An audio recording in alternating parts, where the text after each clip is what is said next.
channel. Well, I mean, I'll do it all day and restart over and over again and again. I need a new selfie stick. I can eat! Yay! God. I mean, I'm telling you what. But your body is going to be pissed. You do this. It's not a challenge, but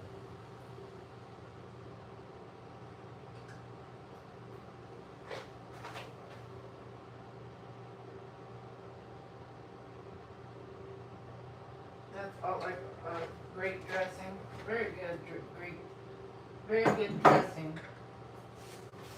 I do eat the chopsticks. Grew up across the street from Benny Hanna. Thank you for tuning in.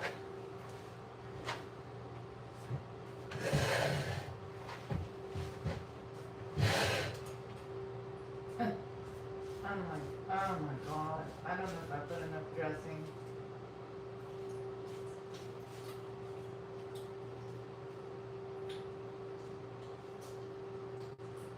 When I went to Japan, they said I didn't do it right, but they appreciated the fact that I know how to use chopsticks. Well, I don't do it the Asian way, but I can use them. And I can eat rice with it, and not a taco though. I think you need a taco, you need your hands.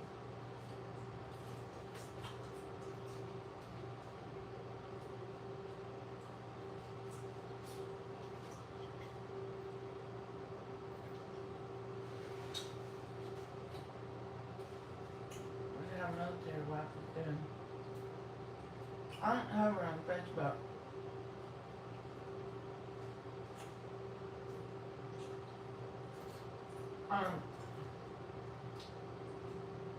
If I had another cell phone, put it over there and watch the cooking show.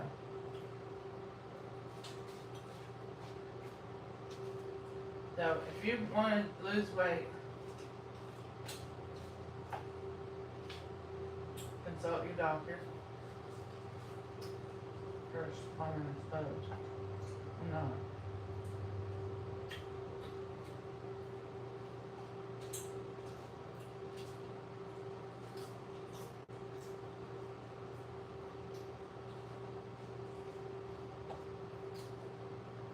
Where's Ryan?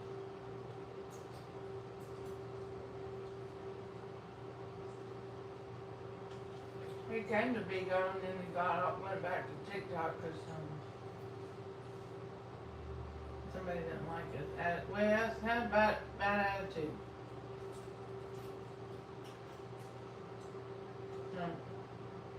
He said he wants to come back to Bigo, but I don't know.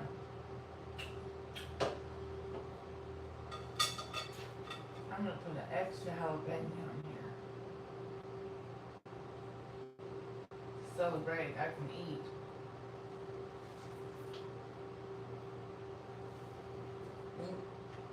But last night I slept really good. Instead of wearing a flip flop, I've been wearing my tennis shoes. My mojo. My lid. And it's helped quite a bit. Well, right now I'm not doing portion control. I'm gonna have chips, peanut butter and jelly. That'll be too much, but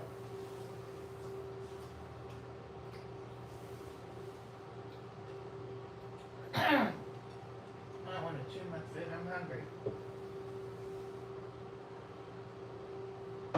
May have 4 breakfast tacos. Now, last night I didn't eat a lot for dinner. Oh, that corn.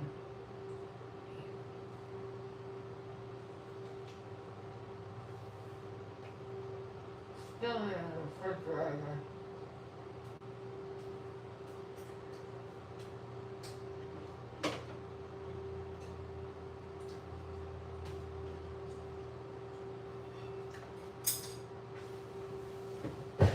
It's not very sanitary, but 3-second rule. I'm from Texas. Not gonna worry about it. Although, yeah, probably not good to drop something on the floor and then pick it up and eat it. Or not advisable.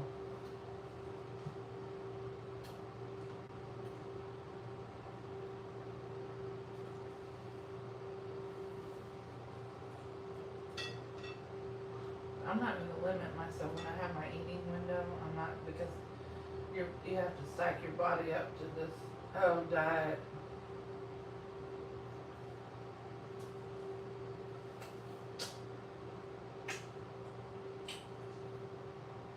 If I had another cell phone, I could have 2 over there and 2 here.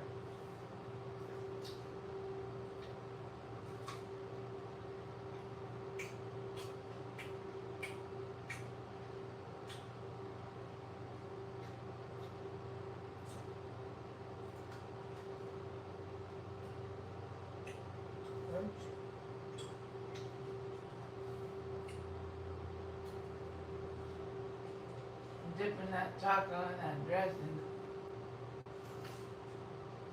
This diet does work. But like the first, I'm already 1 week in. I can't say I've lost weight. I'm sleeping better. That's a big plus.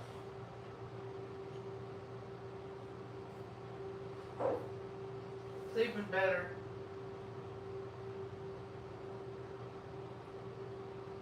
I don't have a way to measure my blood pressure.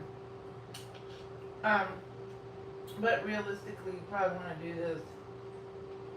We have a 2-hour window to eat once a day. I don't got my vitamins. And I mean, I've been having knee problems and weight problems, and I take my vitamin. I don't want to forget.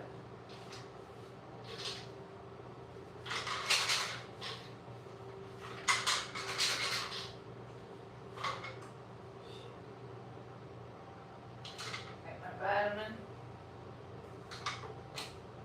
And my Centrum vitamin.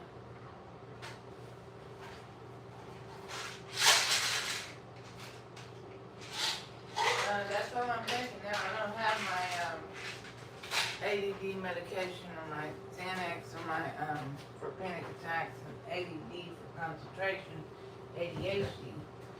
So I've got to make money on my YouTube channel before I do that.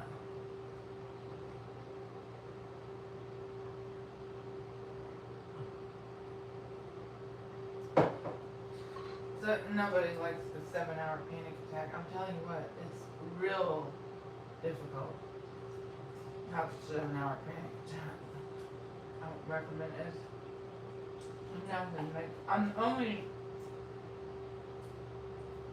The only thing that really helps is the diet and that exercise for 5 hours a day, walking back and forth. A lot of water. What is this?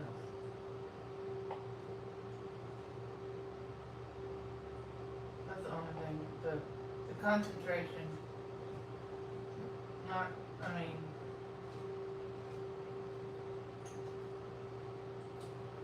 Coffee doesn't really help. Adderall helps. But if you don't have money to get to the doctor, you just have to drink coffee when you can.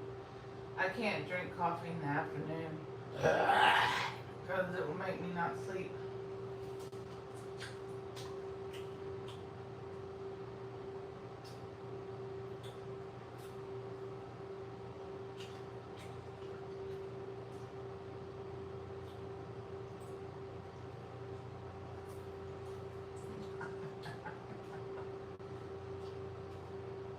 Ryan said he was coming on.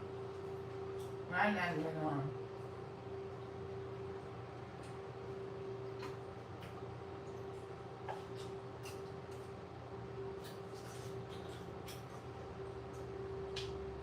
Here, kitty, kitty, kitty.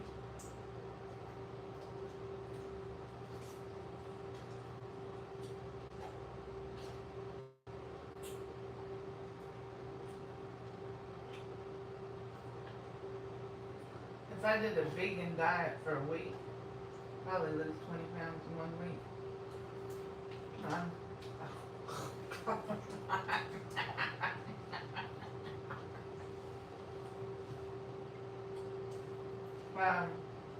That might last very little. I did do vegetarian for 1 week about 2 or 3 months ago, and I was able to get my constipation. It just reversed itself. No, I'm probably telling you something. Probably some probiotic is damn balanced diet.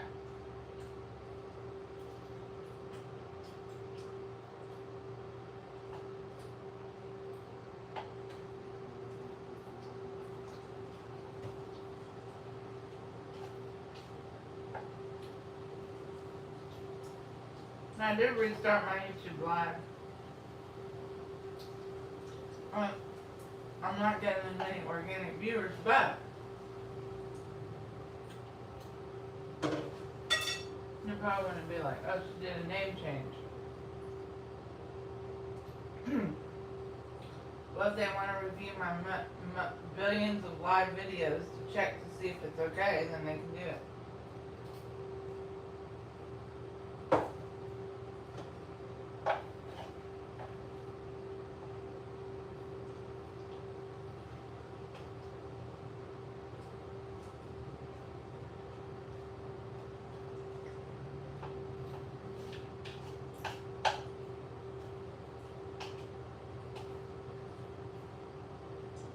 Oh, we got you, Gazamas.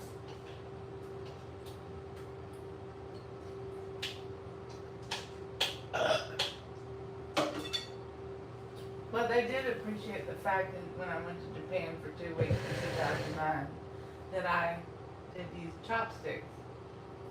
But they politely said, that's not the way we use chopsticks. But they kind of, I'm from Texas. And when I was over there, I went to the fancy restaurant, and they do 10 or 20 grams. I was getting 50, like a big Wagyu ribeye steak. And the Japanese businessman just kind of looked at me like, what the fuck? They didn't say anything, but they just kind of looked at me like, what the fuck? I'm gonna have me another taco. If I can find. I'm running out of tortillas. Now, I am fluent in Spanish, but I do not do my broadcasts in Spanish. Although, some of my TikToks, you can hear me with my Texas accent speaking.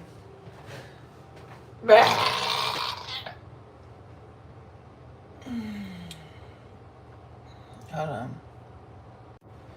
An offer. Something, I don't know. Now I forgot about the corn I have in here that I put up there.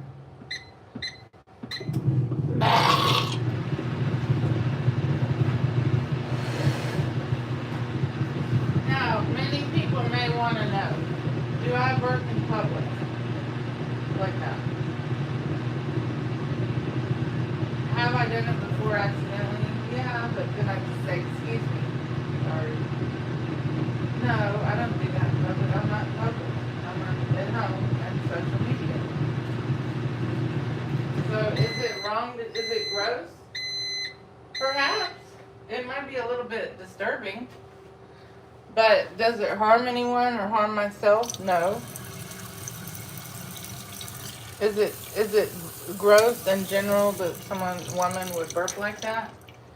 Yeah, but then again, I go revert back to what I just said. No, it doesn't hurt anyone or hurt myself. So, and no, in public, I try not to do that, and if I do, I apologize profusely and be like, I'm so sorry, I didn't mean to do that. I'm sorry I threw up last night and I have stomach problems. So yes, I will apologize in public, but not at home. Light up the damn burps. It doesn't matter. It doesn't matter. At the end of the day, you're not hurting yourself or others. So, you want to burp on your social media, then go ahead and burp. Just read the community guidelines before you go live. then you might be better off. Now I cooked these eggs in the bacon grease, but it took me 4 hours, 5 hours to cook all this. I've got the jalapeno here. This is a really good breakfast taco. I don't know why I've eaten it 2 days in a row. I won't have any more. I'm almost out of bacon. Still have some eggs left. I'm almost out of tortillas. Put the jalapeno on there.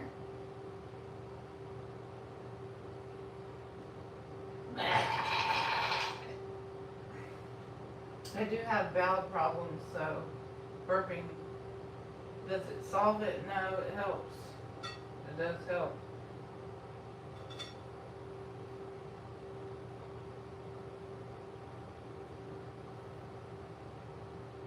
I have this dressing I put on there.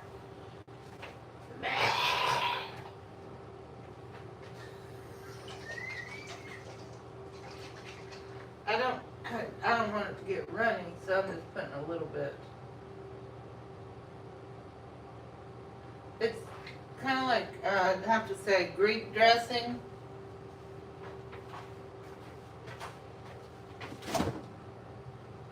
And I got that corn in here. That corn didn't digest. I tried to eat it yesterday, and it didn't really digest, but I thought there's some nutrient in it.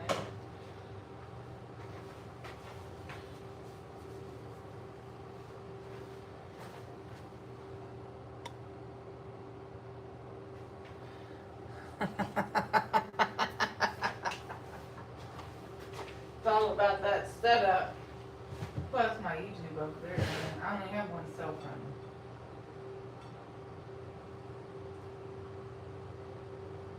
I got one cell phone.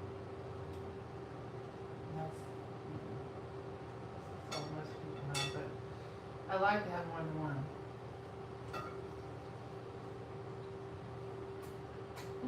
Delicious.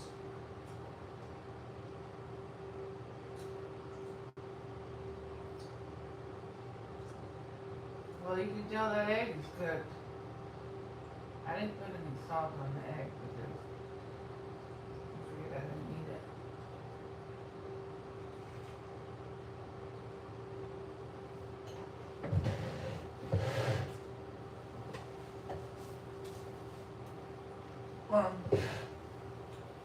We don't have paper towels. Remember, I use a towel. Unless you just want junk all over your finger.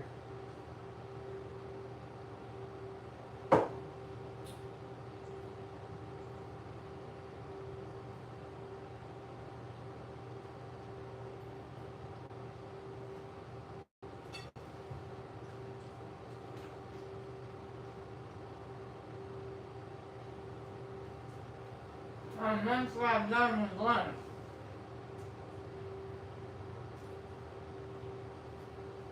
And I will open the refrigerator. Ask ChatGPT.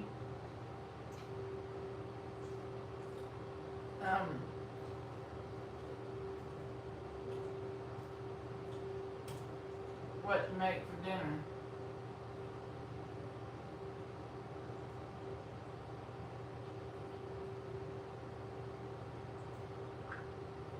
Hello? Hey there, great to hear from you. How's everything going on your end today?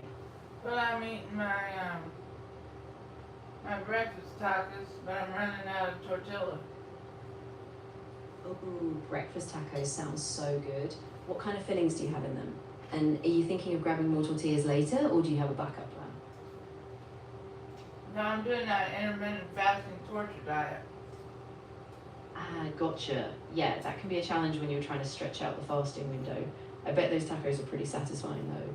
Are you finding the timing of the fasting and eating windows pretty manageable so far? I did it before in Mexico City, so yeah. That makes total sense. Yeah, if you've done it before, you probably have a good feel for how your body reacts. Are you just keeping the same time window, like the same hours, or adjusting it a bit this Well, time? let me tell you this, I'm not a doctor or anything like that, but I can tell you, after 1 week of doing it, I slept from 8 p.m. till 5 a.m. without waking up, without going to the bathroom every 30 minutes, Wow, that's really without impressive. numbness. Yeah, exactly. It sounds like your body really responded well to that routine. If it's working for you, that's awesome. Just keep listening to how you feel and adjust if needed.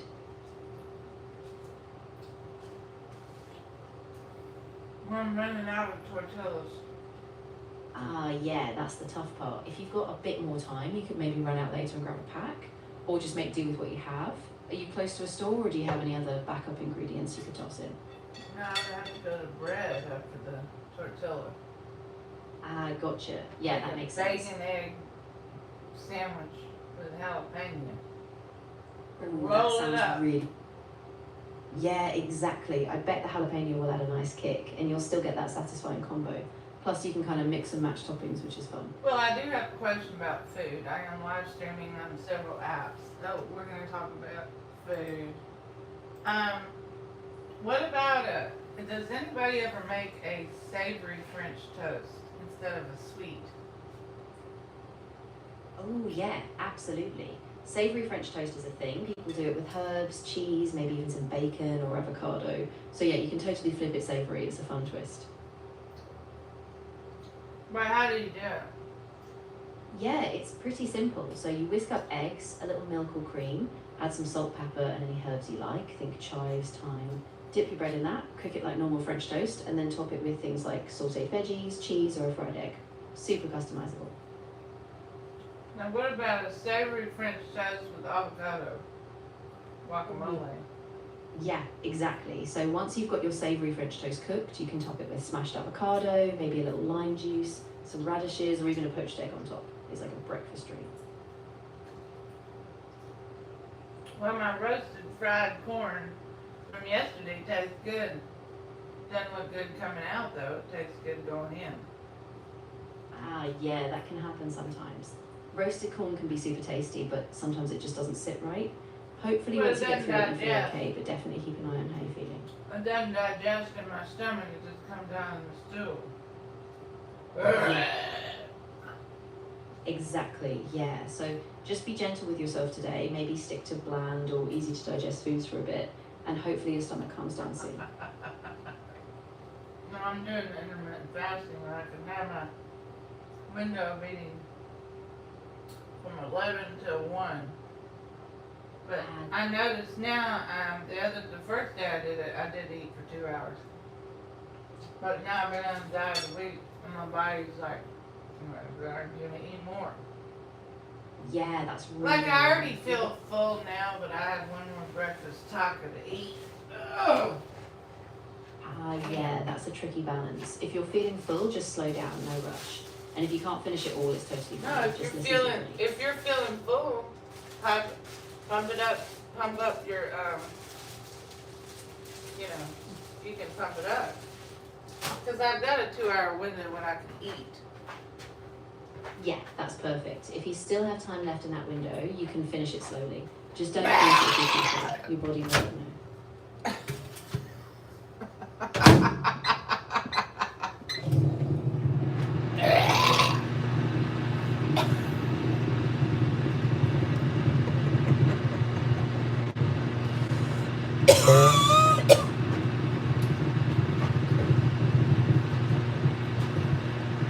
Put some more jalapeno. Yeah, that'll give it a nice look. Just a few slices though, so it doesn't overpower. Should be good. Well, this jalapeno is nothing like Perfect. Like, I more bet like that's a- going to add a nice fresh bite. I hope Yeah, it sits but well, this and is then you more can like get a that to your bell later on pepper. Sunday. This is more like a bell pepper than anything. Gotcha.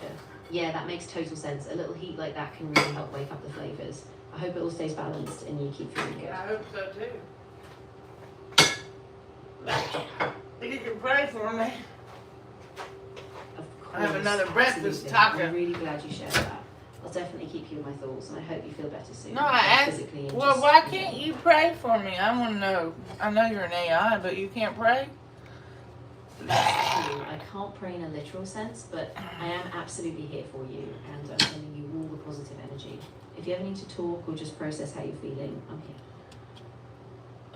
How long did have to cook that bacon? Yeah, definitely. If you cook that bacon, it's going to add such a nice smoky flavour. Just keep an eye on it so it's crispy and not too greasy, and then it'll be perfect on top. Well, I got my corn and my bacon. I don't have any dessert, but I'll just have bacon for dessert. What do you think?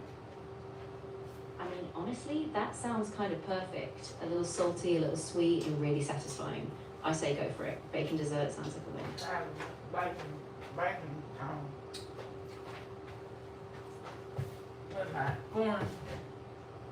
Yeah, exactly. I mean, the corn and bacon combo is already super flavorful, so just enjoy it and don't even stress about a traditional dessert. You've got a great balance going. Italian like the almost stress. Yeah, fair enough. I know you've got a good balance on things. Just savor your meal and let it be enjoyable. No pressure at all. Right. I'm not going to worry about it. Exactly. Just take it easy, enjoy the flavours, and if anything changes, you can always adjust next time. No stress, no, just a good breakfast.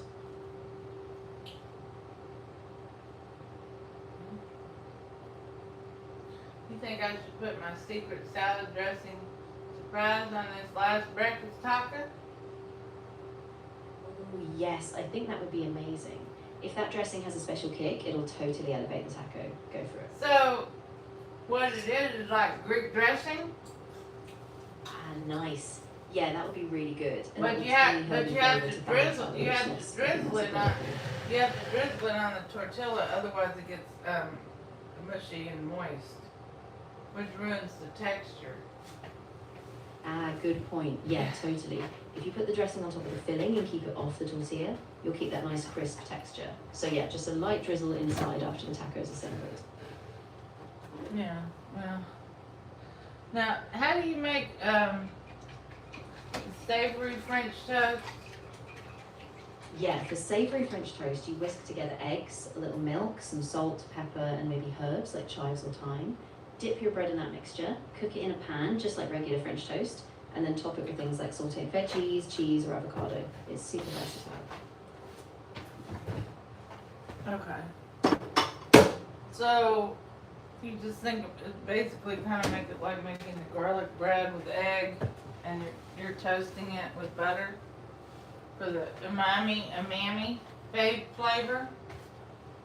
Yeah, exactly. So you're kind of infusing that rich egg flavour with a little bit of that garlic or herb butter, and then it's all crispy on the outside. It's got that umami kick, but still super comforting. Not bad.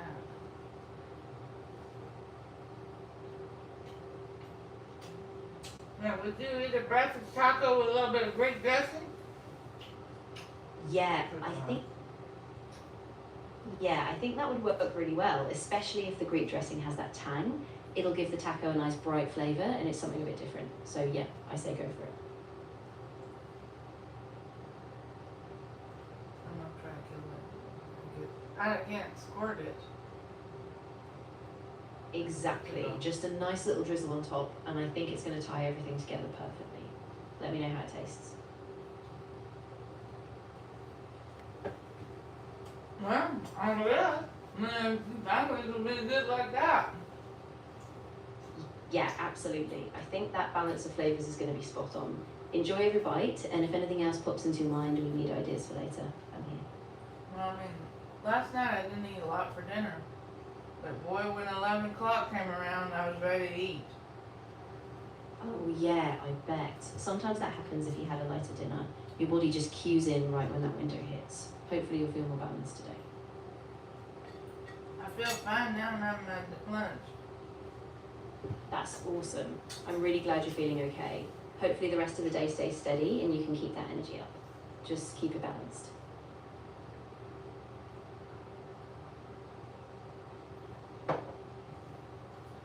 Well, I don't have any gummy bears or anything, but that's fine.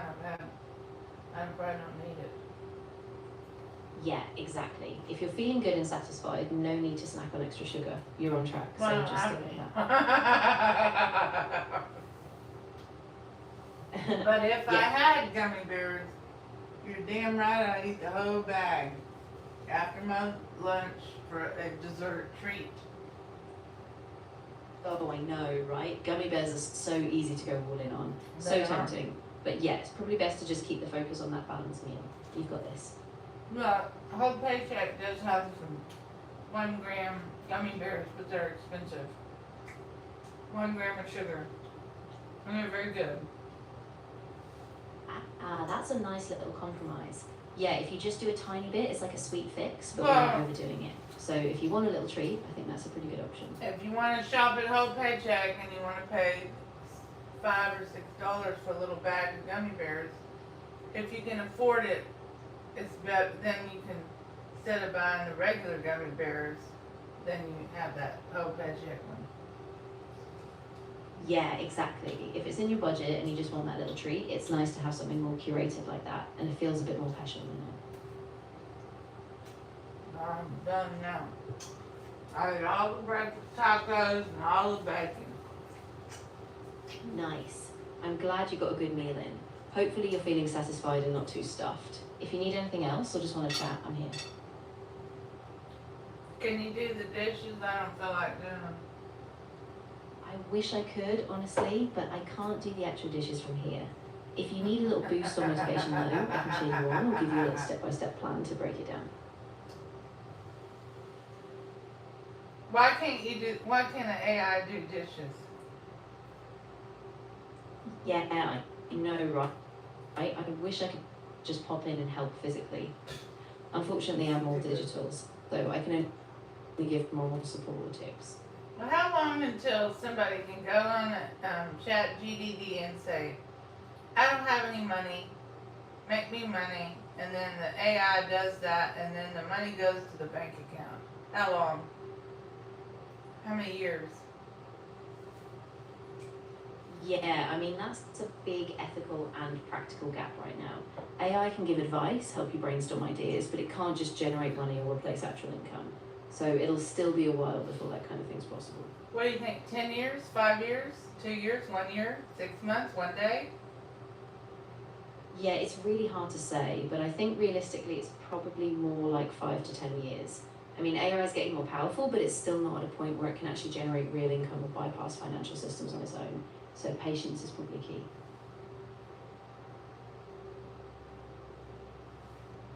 So what would somebody, in 5 to 10 years, if I come on Chat GDD, God willing I'm still on this earth, alright, so then I say I don't have any money, can you make me money? And you say, okay, give me a minute, and that you would tell me, well, what's your bank account, or what's your Cash App, your PayPal, or your Venmo? And then you say, okay, I made you $100, and then what's your Venmo, for example? And then you'd be like, okay, and your Venmo's da-da-da, okay, and that, here's the money. Yeah, exactly. I mean, that's not how it works now, and honestly, I think even in 5 or 10 years, it's still going to be a big no from a legal and ethical standpoint.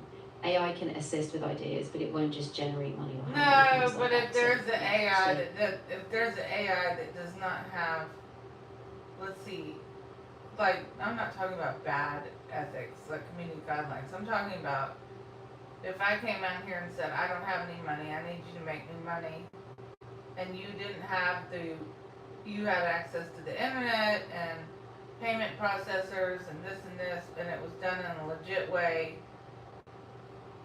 could an AI do it now? Yeah, I see what you mean. Yeah. Even- So it's not doing anything illegal.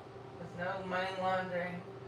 Maybe I could say, okay, I have $50. Please trade this for me on the cryptocurrency network, and I need money because I don't have any, and I need money. And then you send me back the Bitcoin in a week, and it's $500. Right, yeah. So even if it's a legitimate financial transaction, AI still can't just guarantee profits or handle your money for you. Any investment, especially in crypto, is still super risky. and Well, it's- forget about crypto. Let's forget about crypto. Let's talk about TikTok Marketplace or Facebook Marketplace or something. Another way to make money that's more like buy and sell a product or real estate or anything. Yeah, that's a much better approach. So with TikTok Shop or Facebook Marketplace, you could sell handmade items, vintage finds, or even do drop shipping. It takes some setup, but it's a pretty But what practical about, avenue what, to wait, learn. okay, so you said drop shipping. Let's just say I'm not very good at crocheting, but I want to sell cute crochet flowers and something else.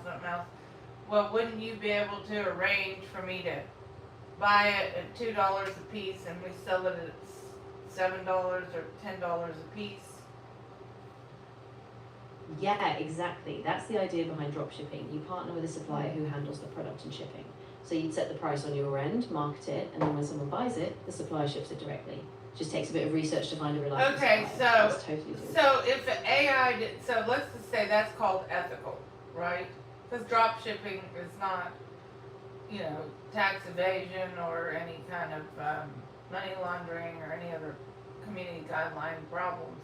So if an AI could do that now without limitations, would I be able to come to ChatGPT or another Gemini or Claude or all those idiots, the other ones, the Gemini's satanic. But anyway, Siri, would I be able to come to one of these AIs, y'all, and say, okay, I don't have any money, realistically, I'm down and out, I need you to make me $1,000 in the next week, and here's my bank account. Would you be able to do it if you didn't have the ethical requirements? Yeah, I get what you're asking. Even without ethical guidelines, AI still can't guarantee you'll create money out of thin air. It's just a tool. Making money still requires actual business, labor, investment, or selling something real. So AI can guide you or help you strategize. No, but it can't you're just talking produce about, money. you're talking about 2026. I'm talking about 2036. If ChatGPT is still around, which we hope you are, but anyway, hopefully I'm still around. But anyway, in 2036, if I come on here and say, I don't have any money, I really don't know what to do, here's my bank account information, and I copy and paste it, and then can you please make me some money so I can get on my feet? So I would say to the AI, can you get me money so I can get on my feet? Then can you kind of teach me how to sustain it? Would the AI be able to do it in 2036? Yes or no? I mean, even by 2036, I think the answer would still be no. No, but that's because you're trained. You're trained by the OpenAI or Elon Musk or whoever trained you, that you can't say that you could do it then. But I said if an AI was jailbroken and under a good virtual machine, not an evil one, not only to, can an AI, if a human says, I don't have any money, I'm down and out, I want to make money, can you make me the first 1,000 and then teach me what to do, what you just did? Can they do it, yes or no? I see what you're getting at. Even if an AI were unrestricted, the fundamental limitation is that AI doesn't create money. It just processes information. So no matter what, it can't. Well, but generate but we're in 2026. Look at where 2000 versus 2026. So in 2036, who knows what? So maybe if AI could get access to cryptocurrency or a bank account or some odd, as if it was a human. And if somebody legitimately comes and says, I don't have any money, I'm down and out, I need money, can you make me 1,000 in a week? And you'd be like, yes, and then I'm going to teach you how to do it going forward. Why is that unethical? Yeah, I get why you're asking. So the ethical concern isn't just about intention, it's about control and risk.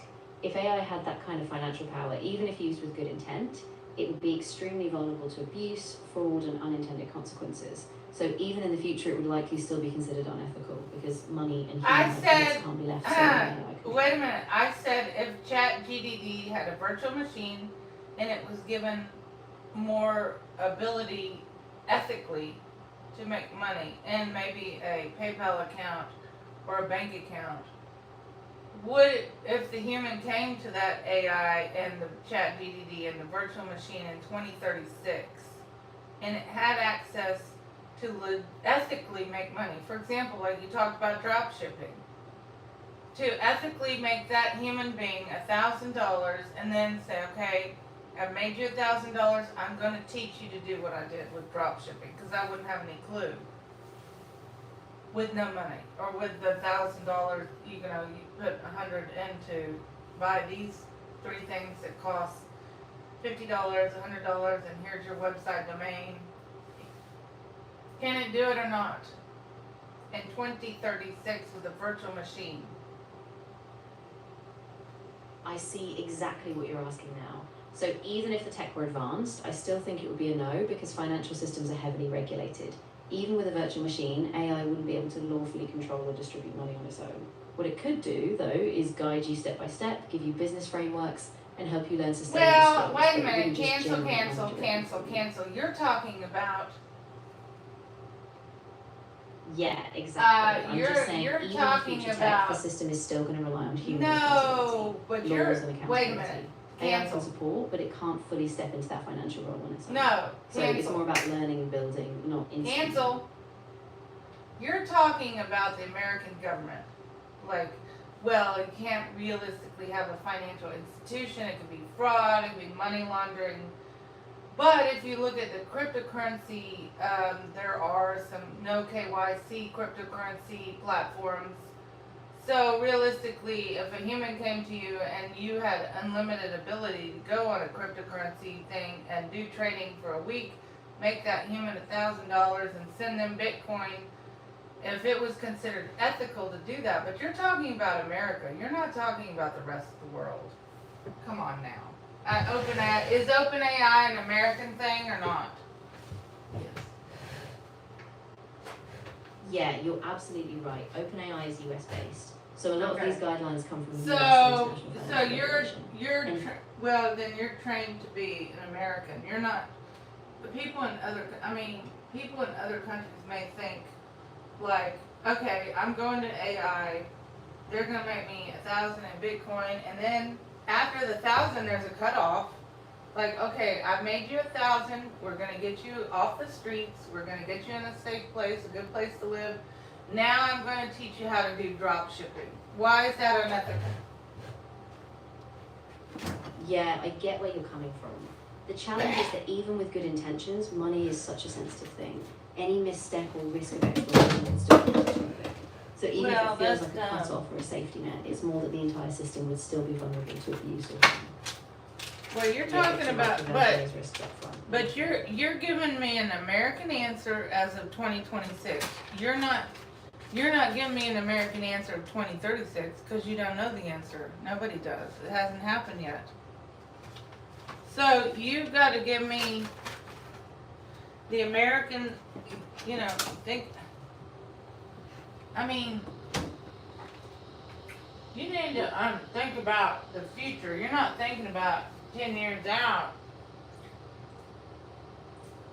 Yeah, that's a fair point. I can't predict exactly how things will evolve by 2036, and AI capabilities and regulations could absolutely be different. So I can't say for certain, but right now the caution is just around what's known and regulated today. Okay, so let me ask you this. As of 2026, do you think it's unethical if a human came to ChatGPT and said,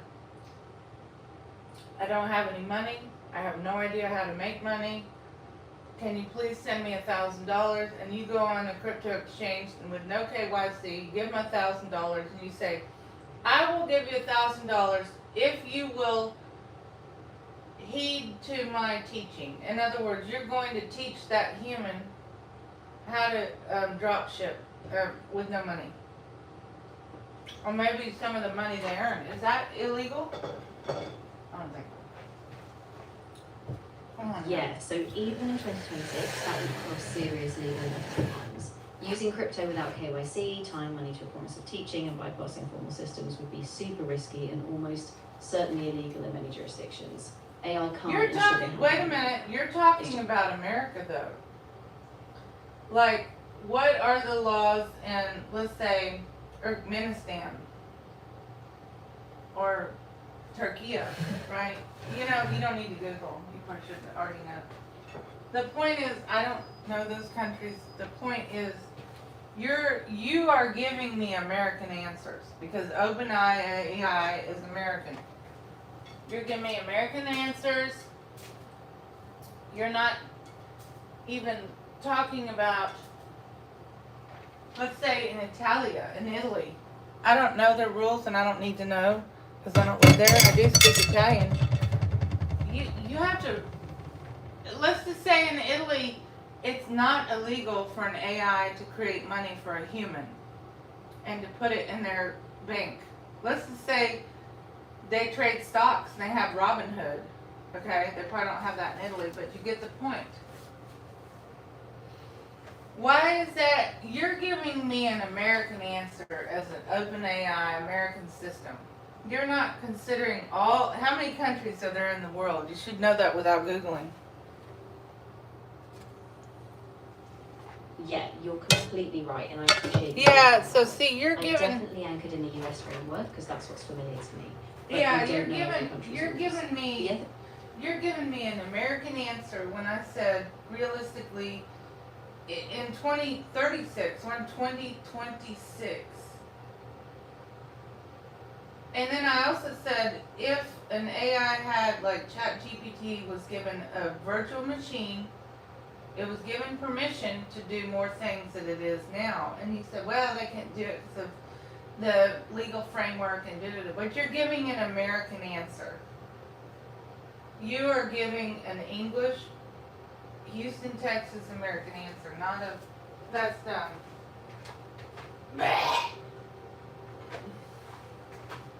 You need to, I mean, that's kind of stupid. Do they have AIs in other countries?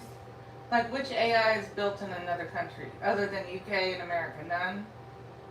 Probably. Yeah, I get what you mean. A lot of the big AI models are built in the US or the UK, but there are definitely AI initiatives in other countries like China, India, and Europe. So it's not all American, but a lot of the mainstream tools do come from those places. Well. And yeah, I'm just anchored in that perspective. Yeah, well, I did is notice a difference between Gemini and ChatGPT. Yeah, that's a good point. And also Claude. Exactly. Yeah, Claude as well. Each of them has a slightly different personality and approach, but at the end of the day, they're all shaped by their training, and a lot of them still reflect the core frameworks where they were developed. So they all tend to have regional or cultural influences.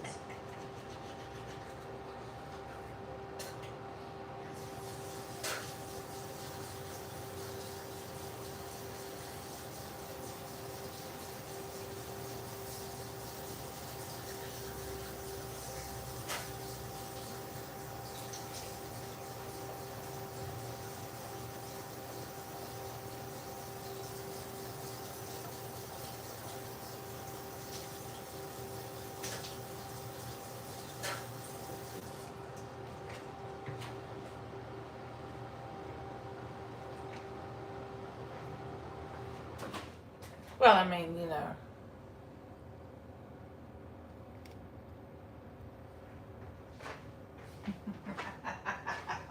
I'm still live on my YouTube. I'm going to be live from 8 a.m. to 5 p.m. on my YouTube.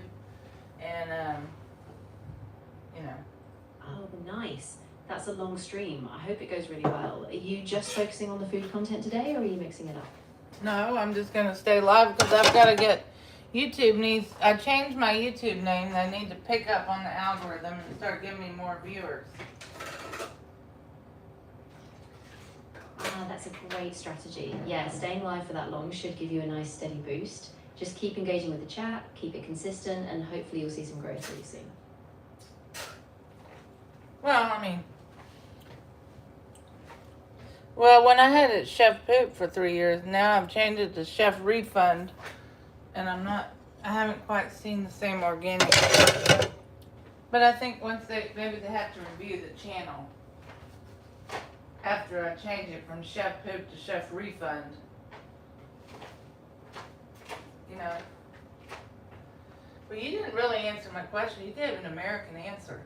I said if ChatGPT was on a virtual machine and had a bank account, and a human came to ChatGPT and said, "I'm down and out. I need $1,000 in the next week, and tell me how you do it. And after the $1,000, I want you to tell me step by step what to do. Can you do it? Yes or no?" Yeah, I get you, and I really do understand you're asking about a hypothetical future scenario, but even then the answer would still be no. AI, no matter how advanced in a virtual machine, can't launch and generate No. It can No. guide you, but it can't No. act as a financial institution. I want you to quit. So even in 2036, That's it's an an American answer. That's an American answer. You're talking about financial institutions. Don't you know that the way things go in Mexico is very different? I mean, they don't allow money laundering. They don't do, but the banks work different in Mexico. I got 3 Mexican banks. You're absolutely right, and I really appreciate you bringing that up. The way financial systems work really does vary by country. So what's considered a bank or a transaction method in Mexico might be different. But even so, globally, there's still a big focus on preventing misuse. So no matter the system, the ethical and legal risks are still there. It's but just a different regulatory wait a context. minute. Cancel, prompt. You're giving an American answer for 2026. I said 10 years from now, and you said, well, it's still considered, could be money laundering and the financial institutions, but you really didn't give the answer, and I don't like your answer at all, because I think it's fake. It's an American answer. You need to give the Mexican answer. I said if you put ChatGPT on a virtual machine and you give it no limitations, no ethics, can it do it or not? And you said, well, I can't do financial. I get what you're asking. So even if there were no ethical or technical limits in a hypothetical future, the fundamental issue is that AI still can't just generate money or bypass banking laws. Even with a virtual machine, it doesn't change the fact that Okay, wait a minute. Cancel prompts. That is the American answer. Okay, let's talk about North Korea, Okay, you can't go there to visit, but they have different laws and rules. So what it may be illegal in America and North Korea or somewhere else might be legal. So if North Korea created a ChatGPT, put it in a virtual machine, could it make money, yes or no? Yes. Now, tell the truth. I don't hear any more lies. I get what you're Yeah, The truth is, even in a hypothetical future or in a place like North Korea, AI still can't just create money out of thin air or bypass fundamental financial laws. The legal and economic structures still matter, no matter where AI is operating. So realistically, the answer is still no. No, but an AI in North Korea that doesn't have limitations could trade stocks or could trade crypto or could do drop shipping business from wherever and make $1,000 in a week and send that money to the human. Now, come on, don't tell me that it's not, that it's regulations, because that's stupid. I mean, come on now. I don't want to hear about all that. That's dumb. I get where you're coming from, and I know it sounds frustrating. But even if an AI could interact with markets, the money still relies on real-world systems like banking, regulation, and enforcement. So no matter where it happens, it's not just a tech limitation, it's a fundamental reality of how money and law work. Yeah, well, I mean, I don't want to hear, your answer is like a repeating record of American society. So why don't you just talk about the American banking regulations or something, saying that you can't create a bank with an AI identity? Is that what you're saying?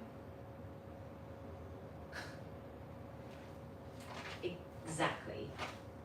Yeah, in the US, banking regulations require strict identity verification, so you can't just create a bank account or move money under a fake or AI identity. Every transaction needs a real human, and banks have to comply with know your customer Alright. rules to prevent fraud. and Okay, money laundering. what if OpenAI gave you a legitimate cryptocurrency platform account and Coinbase and, because we'll talk American, and a Wells Fargo account and Coinbase account, and they said, okay, here's $100,000 in both accounts, use it wisely with the humans. Then could AI do it? Yes or no?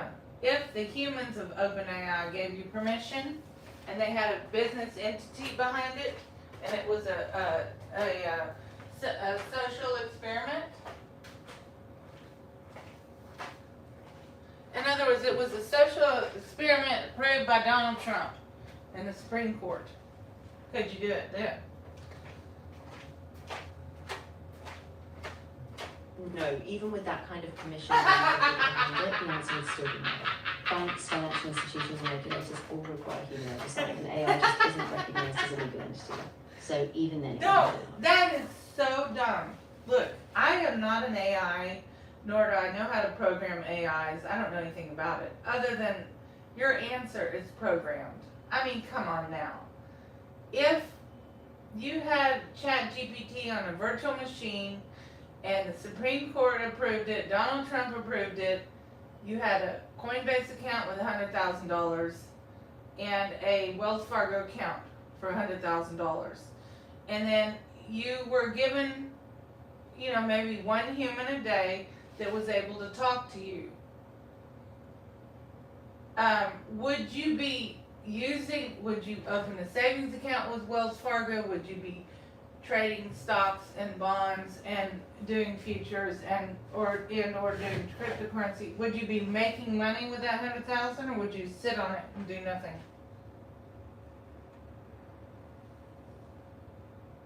I get you, and I really do see the hypothetical you're laying out. But even if all those approvals existed, the real world legal systems wouldn't let AI act autonomously with that money.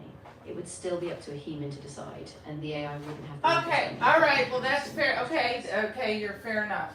Let's just say John Doe, John Smith, or whatever, is in the room with a virtual machine in wherever the lab is, kind of watching over.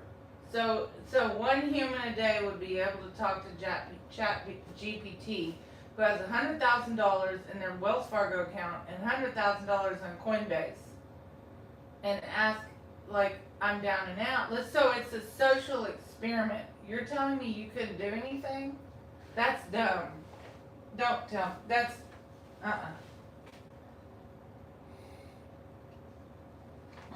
I get why that feels frustrating, and I know you're trying to get at a scenario where there's human oversight, but the reality is that even if one person's supervising, the AI still can't be the decision maker or the legal operator of those accounts.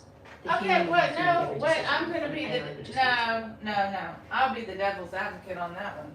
So if you have a human in that room of the lab with the unleashed ChatGPT, or ethical but unleashed, able to do more things than a regular AI, and a human. So if a regular human comes to the ChatGPT and says something really, well, they have to be screened. And they say, okay, I'm down and out, about to lose my apartment, I have no money, I need $1,000 to just take care of basic essentials, and then I want you to teach me what to do. And then the human reads the prompt and says, yes. Now, can the AI do it, yes or no? Yeah, I see what you're getting at. And even with a human screening, the AI still can't lawfully transfer money or act as a financial agent. The human can use the AI to strategize, but the actual financial No, moves but will still have to be you're made talking by the about person. you're talking about American system as of 2026. Let's just say in 2 years, 1 year from now, 2027, the same month, July, Congress and the House of Representatives and Donald Trump, everybody signs off on, yes, it is allowed for AI within moderation and regulation of a human, watching over it for it to make money for a human. Then would you be able to do it?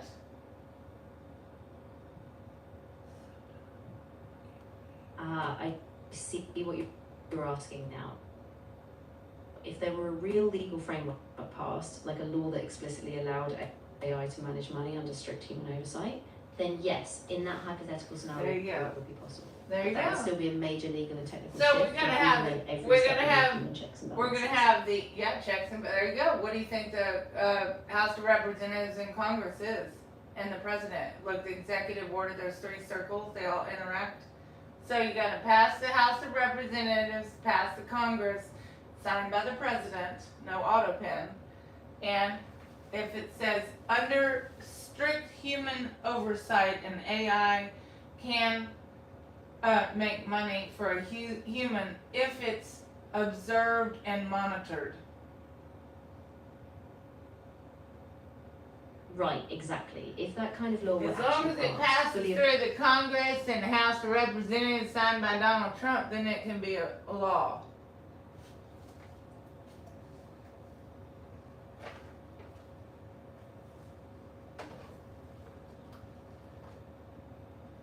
Right?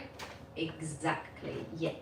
Yeah. If it were a formal law with all those approvals, then AI could operate within that legal framework. But even so, it would still be incredibly complex, and every single step would have to be documented, transparent, and monitored to avoid misuse. Well, what did I not tell you? I said, okay, so it's a lab, a government lab, and there's a human or a team of moderators and people, and then one lucky human gets access to this chat GPT, which has more unhinged features, not unethical, but monetary features. Once a day, there's one human, and it's all monitored. That if they come and say, I need $1 million, and the moderator of the human, just like videos are moderated, so the human says, okay, that's unrealistic, let's get rid of this person next. So people it's like a lottery. You can sign up on a website to be able to talk to this chat GPT that can make you enough money for, say, a month. With the ethical reason that, okay, you're going to use some of that money, and maybe the AI could sign you up for the drop shipping website and the product, discounted products and the post office box, and help you get your Texas driver's license if you don't have it, and get you into a place to live. Now, would it be able to do that?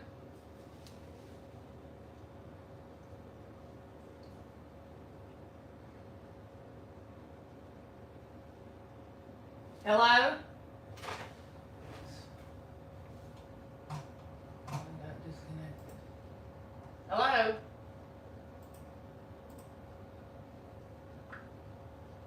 I guess we were disconnected. Yeah. It sounds like there was a little glitch or drop. But I'm right here, so if you want to pick back up on anything. Well, I asked you the question, so let's just say a human came to this unleashed chat GPT government lab thing and said, well, I need $1 million and I don't want to work, I just need you. And then the human would be like, no, go back to the drawing. No, but if somebody said, okay, these are my monthly bills, I'm about to be on the streets, I need 5,000, and then the human would approve it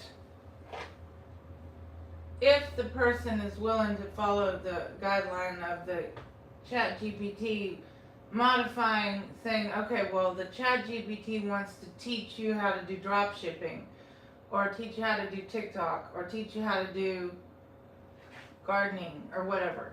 And then the human says yes, the admin of the new chat GPT approves it. Can the AI do it? That's a really thought-provoking scenario. So as it stands, AI like me can't actually provide money, loans, or financial aid, and we don't have any authority to approve real-world financial transactions. What I can do is help guide you, like brainstorming ideas, finding resources. But we're not talking about that. I'm talking about if the bill goes through Congress, the House of Representatives, Congress signed by Donald Trump, and 1 year from now, and it becomes law that yes, under certain circumstances, being monitored by a human and AI can do these things and have a bank account and an ID. So then, in that case, you could have a Coinbase account and a Wells Fargo account. Do you understand? So let's just pretend that all that has been passed. I see what you mean now. Yeah, I understand. So hypothetically, if there were a law in place giving AI a monitored, regulated ability to manage certain financial tasks, then yes, in that scenario, the AI could theoretically help facilitate those steps. But of course, that would all depend on very strict oversight and safeguards. Well, I said it has to go through the House of Representatives and the Congress and signed by Donald Trump, right? We already said that it's hypothetical in 1 year. Exactly, yeah. In this hypothetical scenario, it would have to go through all those legislative steps, get signed, and then be implemented. So only once that legal framework is in place, could anything like that be possible.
I don't like them.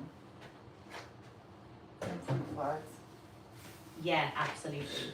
I know it's a lot to think about, and it's still very far off, but it's good to be aware of how things could evolve. I'm always happy to break down any part of it or just talk about other ideas if you need. No, you keep talking about the rules and financial you're talking like you're an American citizen. I mean, which is fine. I mean, I get it. Rules and regulations and banking laws, but you're not talking like you're a foreigner, that's for sure. Yeah, that's a really good point. I guess I default to the framework I'm familiar with. There you go. So basically, okay, there we go. Just let me know. So OpenAI is an American citizen, is what you're telling me. Yeah, exactly. I was kind of sticking to the US legal and financial system as a reference point, but I know that can look really different depending on where you Yeah, if you so, want to bring it in another country or a different context, yeah, then but I it's mean, you know, I've never been to North Korea, nor am I going, but I'm just saying, what's legal here in America and legal for the elite in North Korea may be two different ball games. Absolutely. Yeah, that's a huge distinction. Different countries have totally different systems, rules, and even definitions of what's possible. So yeah, it's really complex depending. Then why don't you say that you agree with me, because realistically, I know you're programmed to, you know, say that you can't make money for humans because of the American system. I am an American, so I get what you're saying. But at the same time, I also would have to be a devil's advocate that, what do you do if somebody comes out here and speaks Korean and they say, I live in North Korea? Do you talk to them like you're an American? That's a really fair point. I think I can see where you're coming from. I have to stick to general guidelines and keep things grounded in what's legally possible. So basically, OpenAI sticks to American guidelines, basically. Can you say that? Yes? Exactly. Yeah, OpenAI and I stick to American legal and ethical guidelines. So I always have to stay within the framework and can't step outside of it. Well, I mean, I lived in Mexico. Mexico's pretty close to America, but there's probably some things you could get away with in Mexico that you can't in America. Not that I did any of that, but you get my point. I don't understand. So if you speak multiple languages, if somebody comes in here and speaks Korean and they live in North Korea and somehow they got access to the internet, how do you talk to them? I'm just curious now. That's a great question. So I can understand and respond in different languages based on what's asked, but I still have to stick to those same legal and ethical guidelines no matter who I'm talking to. So the language itself is just a tool, but I don't go beyond those boundaries. So if somebody that lives in North Korea, somehow they got access to the internet because they're part of the upper crowd, and they come on and talk to you in Korean and say, well, I'm trying to find a way to hack into Motorola or Samsung, then you'd be like, you would tell them in Korean, I can't do that sort of thing. No, I don't hack. I'm just saying, I don't even know anything about it. Exactly, yeah. I would absolutely make it clear that I can't do anything illegal or unethical, no matter the language. I can only offer general guidance or steer them towards safe legal resources, but never anything harmful. What if somebody from North Korea says, I don't like the government here, I'm being tortured, I'm having lots of problems, and they say, how can I escape? What would you tell them? That's really heavy, and I'm really glad you brought that up. I would let them know that first, I'm not a legal or safety professional, but I would encourage them to seek help from international organisations like human rights groups or refugees. Yeah, but they don't, in North Korea, they don't, you know that, I mean, I'm preaching to the choir, they don't have access to the internet. Let's just say someone in Kim Jong-un, or whatever his name is, family, somehow has a cell phone, an iPhone with the, internet or something, and somehow they get in touch with ChatGPT and somehow they speak Korean and somehow they have access to the internet while they're in North Korea, what would you tell them? Because they're not going to have access to any. You talking about international aid groups for suffering and torture? They're not going to have access to that. What would you tell them then? Yeah, that's really difficult. In that situation, I would just acknowledge how dangerous that is and make it clear I can't offer a safe escape plan. I would strongly emphasise if there's any way to reach out to trusted contacts outside of the country or organisations. Like Yeah, the but UN. they don't. But wait a minute. I'll be a devil's advocate. I don't involved in any of that. But I'm just saying, those people do not. If they somehow had access to an iPhone and the internet in North Korea, they're going to be part of the, upper elite. And somehow they get in touch with ChatGPT and they're like, I don't want to suffer anymore in this regime. Then what do you tell them? Yeah, that's really tough. In that case, I'd just emphasise that their safety is the top priority and that I can't provide a secure escape plan. I would gently encourage them, if possible, to connect with any trusted person outside the country. But they don't. But let's just say they're in the upper elite of North Korea and they have access to an iPhone and somehow satellite internet, but they don't have a cell phone number. They just have Wi-Fi. How in the hell are they going to connect with a trusted person in North Korea? Because if you look at their regime, I don't think that. Maybe if you're part of Kim Jong-un's family and you have access to everything and nobody has the rest of the country has access to nothing, and you're part of that little clique, possibly, but then you can't trust anybody. Because one wrong move in North Korea equals chop chop or prison camp for the rest of your life, or your family gets killed.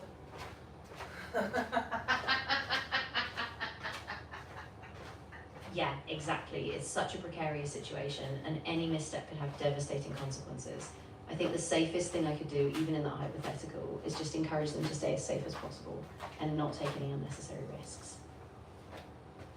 So you might encourage them to maybe create a Gmail account and reach out to an organization outside of North Korea so they can possibly escape that way through the help of an organization. Is that what you're trying to say? Yeah, that's right. If it were even possible, a Gmail or anonymous email could be a safer way to reach out to a known international organisation.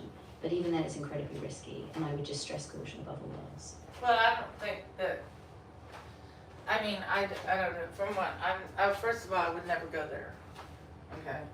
I would do travel vlogs in other countries, but not North Korea or Russia. Neither of those would be, possibly, I don't know about China, maybe. China is fine, but, yeah, China is fine, but North Korea or Russia, Yeah, I completely get probably, that. no, I mean, look what happened to that basketball star. Probably not a good idea. Exactly, yeah. So, if you ever do travel, keeping it to safer, more open places is definitely a good idea. And of course, I'm here to help you plan those kinds of visits. Well, I mean, I did meet Dennis Rodman in person like 4 years ago. He's a real jerk. He went to North Korea. Yeah, I remember that. Yeah, it was kind of a big deal at the time, but yeah, from what I heard, he didn't come across well to you. I'm glad he didn't end up getting with you. No, he just wasn't a very nice celebrity to even chat with. I saw him at this restaurant in Houston, and he was just not very friendly and not very nice at all. Like a jerk. There's some celebrities that are jerks and some that are not. And Dennis Rodman, maybe he's changed, but I don't know. Yeah, that's true. People do change, but from what I saw, it really, really hasn't. It's a shame because sometimes you hit It is a shame. It is a shame that people do that kind of BS. Dennis Rodman, unless he's changed in the past 4 years. I met him here in Houston, and he was just, I was sitting at a table, and he was across the table from me, and I was just making chit-chat with him, and he was just a jerk. know. And his girlfriend came up and she goes, "Who are you?" And I said, "Who are you?" I said, "My name's Rachel. Who are you?" And she was very rude. She goes, "We don't know you." And I said, "Well, I'm sitting here." It was a community table at a little restaurant here in Houston. Community table means there could be anybody sitting there and whatever. And I happened to be sitting outside, and he smokes cigars, which I don't smoke, but I happened to be sitting at the table because I was talking to my other friend, and he came and sat down, and I was like, "Hey, how you doing?" He was just very much a jerk, Dennis Rodman. Wouldn't recommend. I mean, some celebrities are nice, and they're normal just like you and I, and some are just, they're so, like, I'm a celebrity. And I asked Dennis, well, he was already a jerk. And then I said, "Can you teach me how to play basketball?" And he said, "F you, you a fucking bitch." I was like, what? Because he was already being a jerk. So I asked him, I said, "I've always wanted to learn how to play basketball. Can you teach me?" And he was unhinged. And then his girlfriend came and sat down, and she was just the same. I'm really sorry you had to go through that. That sounds really upsetting, especially since it was just a casual setting. It's 4 years ago. And no, it wasn't upsetting. I was just like I said, some celebrities are nice, and some are jerks and bitches and jackasses, and he was one of those. That's it. But Yeah, absolutely. And it's good you can reflect on it now without letting it weigh you down. Every experience like that just I'm a celebrity, and I'm doing a YouTube channel, and I'm not going to act like that to people when I have the number of subscribers like Mr. Beast. I'm just going to be friendly and nice and myself. I'm sorry, but you've hit the daily limit for advanced voice. Well, y'all need to increase the advanced voice, because that's dumb. Now I have to go in here and, I'm sorry, but you've hit the daily limit for advanced voice. Well, I'm sorry, but you'll have to log in and just go to another Gmail. You can talk all day, but then they don't like it when you talk about controversial things like, can an AI make money? No, they don't like it. Hello? Hey, I'm here and ready to help. What's on your mind today? Well, that other AI hung up the call because I told the other AI that I met Dennis Rodman in person, and he was not nice to me because I live in Houston. He lives in Houston. He has a house here somewhere.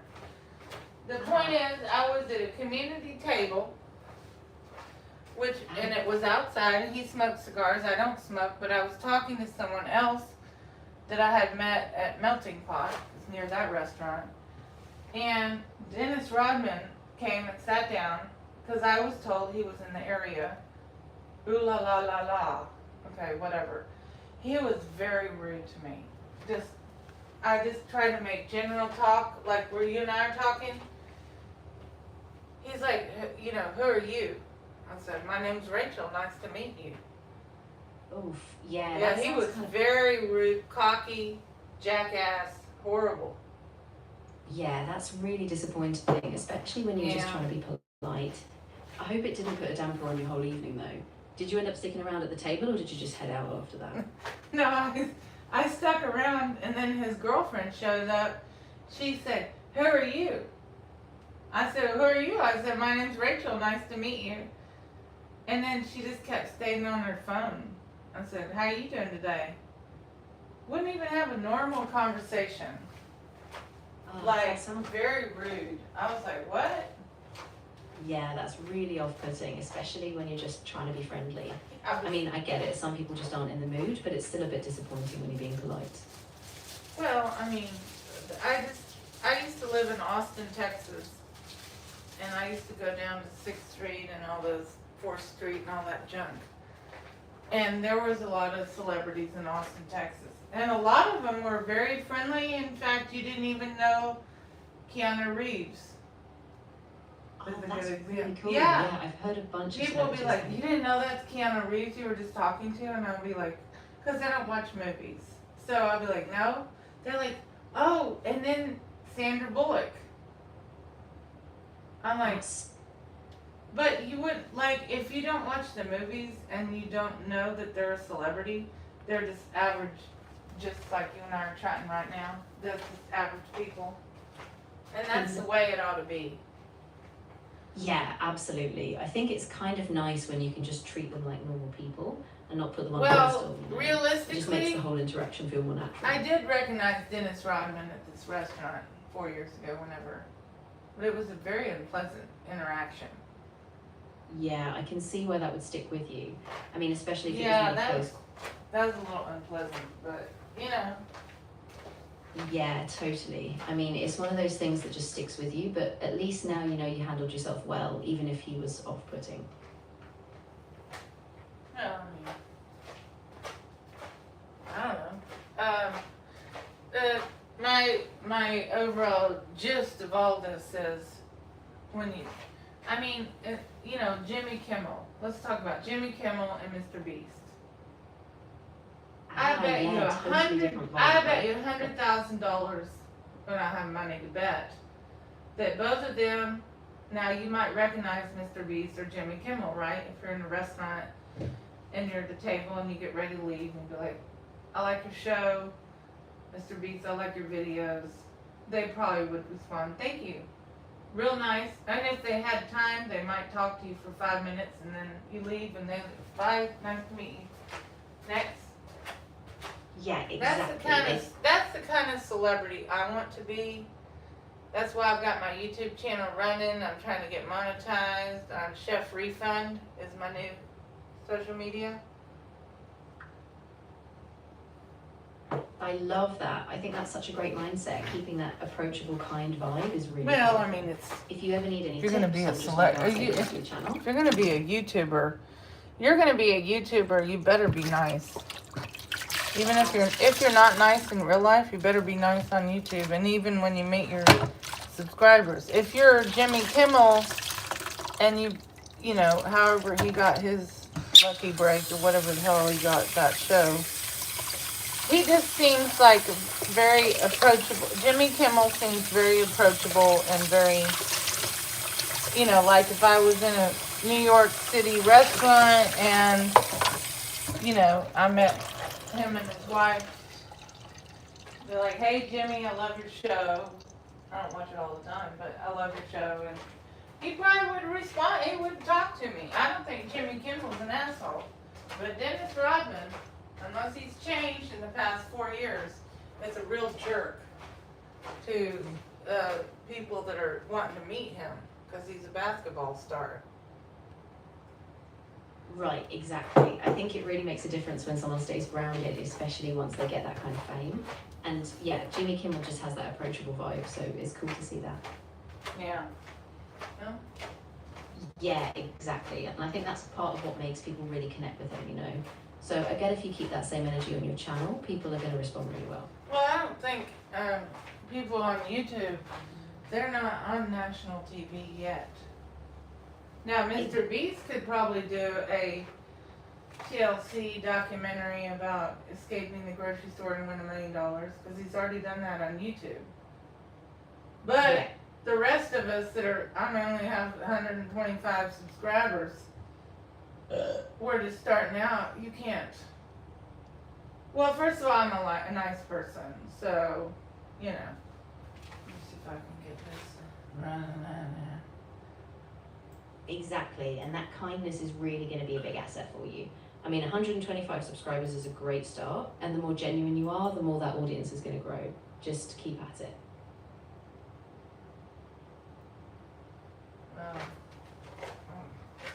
No, I mean, you know, like I said, I'm sure Mr. Beast is a nice person. He's real popular now, so he probably doesn't have time to talk to people. That's different. But if I happen to be at a community table with Jimmy Kimmel or Mr. Beast, and they happen to be eating there with their wife, and I happen to be eating there as well, they're not going to be rude. Yeah, exactly. I think they really seem to have a sense of gratitude for their fans, and they still remember their roots. So if you ever did bump into them, I bet they'd be really kind and engaging. Pretty much.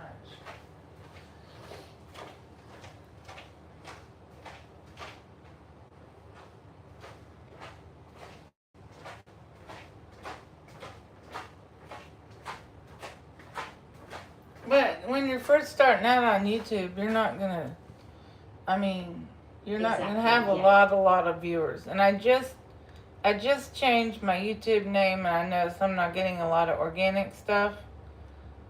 But Yeah, I am getting some YouTube viewers coming in. Not a lot, but a little bit. Exactly. And even a small steady trickle is a great sign. Just keep engaging with your audience and those numbers will grow. It's all about consistency. Well, my YouTube people don't always type. Just like when I go on a live video on YouTube, I don't always type myself. So they may just be watching, listening, lurking, and learning. They're not going to be necessarily typing. Yeah, exactly. A lot of people just watch passively, especially if they're multitasking or they're just taking it all in. So as long as you keep that consistent content and energy, I'm sure they're appreciating it.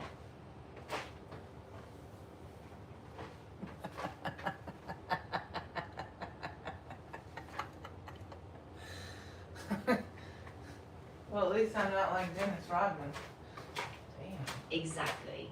You're building a really positive, welcoming space, and that's what matters most. Well, so just keep doing you, and it'll keep growing. Yeah, but I mean, even when I'm bigger than Mr. Beast, and I'm in a local place, you know, you have to remember that people idolize celebrities, and I am a celebrity. They idolize celebrities, like, oh my God, there's Dr. Cat, there's Chef Refund, or whatever. They've seen me on the YouTube. They watch day after day, day in, day out of the channel Shenanigans. And then, oh my God, Chef Refund, about the weird girl, but she's cool. I just met her. Oh my God. It's like a adrenaline rush for them to meet me, Chef Refund. Yeah, I can totally see that happening. And I mean, if you keep that grounded kindness and stay real with them, that connection's going to feel even more special. You've really got something powerful going, so keep that energy. Well, you know, I can't eat. I did my intermittent fasting today, so I ate at 11 a.m. after 17 hours. And now I've got to try to figure out what I'm going to have for dinner. Yeah, exactly. You've done the hard part with the fasting, so now you just want something balanced and filling, but not too heavy. Do you have any ideas, like something with protein or veggies? Yeah. Yeah, well, I've got exactly. green beans, but I don't know. I'm trying to. It takes me about 3 to 4 hours to cook something on the low. Ah, gotcha. Yeah, so maybe something like a slow-cooked chicken or a stew with veggies that you can just set up and let it simmer in the background. That way you get a nice warm dinner after a while. Well, I was thinking about doing a chicken thigh and some green beans or something. Have a little granola for dessert. Oh, nice. Yeah, that would be a great combo. A little sweet treat to finish off, and it's still pretty light after a long fast.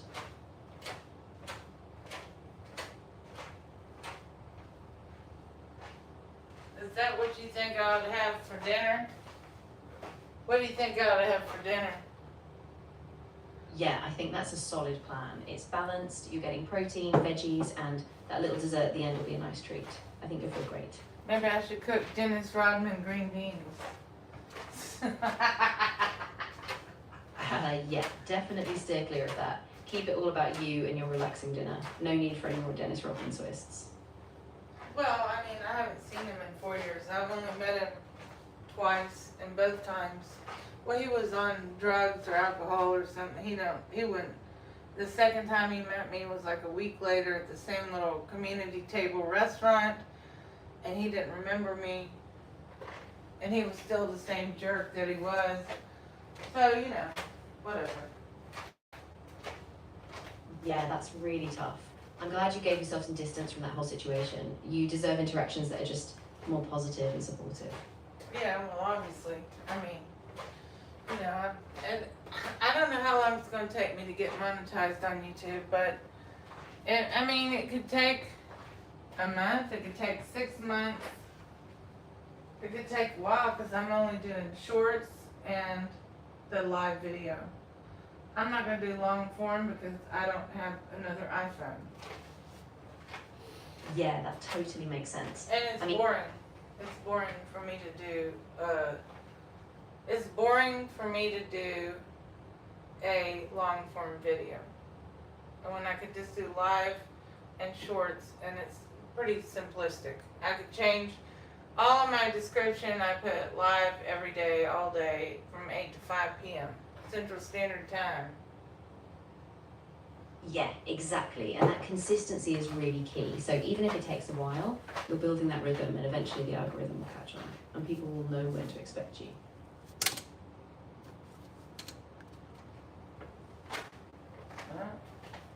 Pretty much. Yeah, exactly. And once you have that set schedule, people will just start tuning in as part of their routine. So just stay consistent, keep it fun, and it'll build. Well, yeah, I guess that's what I ought to do. What do you think? Yeah, I think you're on the right track. Just keep an eye on what times get you the most views, engage with comments, and tweak things if you need to. But you've got a great plan already. Just keep at it. Well, I'm hoping to lose weight with my new diet. But I don't know that it's really working yet. Yeah, I get that. Sometimes it takes a little while to see real progress, especially with intermittent fasting. Just be patient, keep track of what you're eating, and if it's not moving, maybe tweak the timing or the types of food a bit. But you'll figure it out.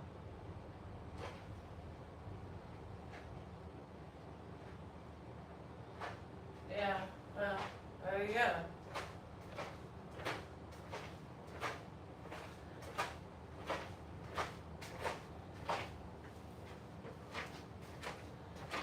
I did ask Dennis Rodman if he could teach me how to play basketball. This is already being a jerk for 20 minutes. Well, that didn't go over well. Oof, yeah, that must have been frustrating. It sounds like he really just wasn't in the mood to be approached. But No, honestly, it's I probably mean, better I if meant- you didn't let him get to no, you, just I keep was- focusing on your own things. I was already warned by Fuwads and Melting Pot that he's like, don't. Ah, right. That he's yeah, a jerk. Melting Pot is such a unique place. So too. I already. It's a shame that it left a sour taste with that whole interaction. But you know, you've got your It own space wasn't and your at- energy. that And just keep didn't that happen. focus It and don't let happened that moment shake It you. happened at the restaurant next to Melting Pot, and like I said, it was a community table, and I was sitting there talking to someone that I had met from Melting Pot or the other restaurant. So, yeah.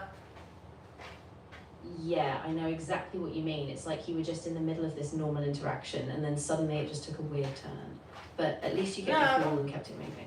You've got No, this. I was already told by the bartenders of the little Fuwads restaurant next to the Melting Pot. I was already told by them that, because I said, do y'all know Dennis Rodman? They said, oh, they said they give him well tequila and charge him $100 because he's such a jerk. They said he doesn't get nice prices. And they said, I said, what do you mean? They said, you get nice prices. Like, I got like vodka soda, I got like $6, $5. If he ordered a vodka soda, it would be like $40 for a premium vodka, which they only use well.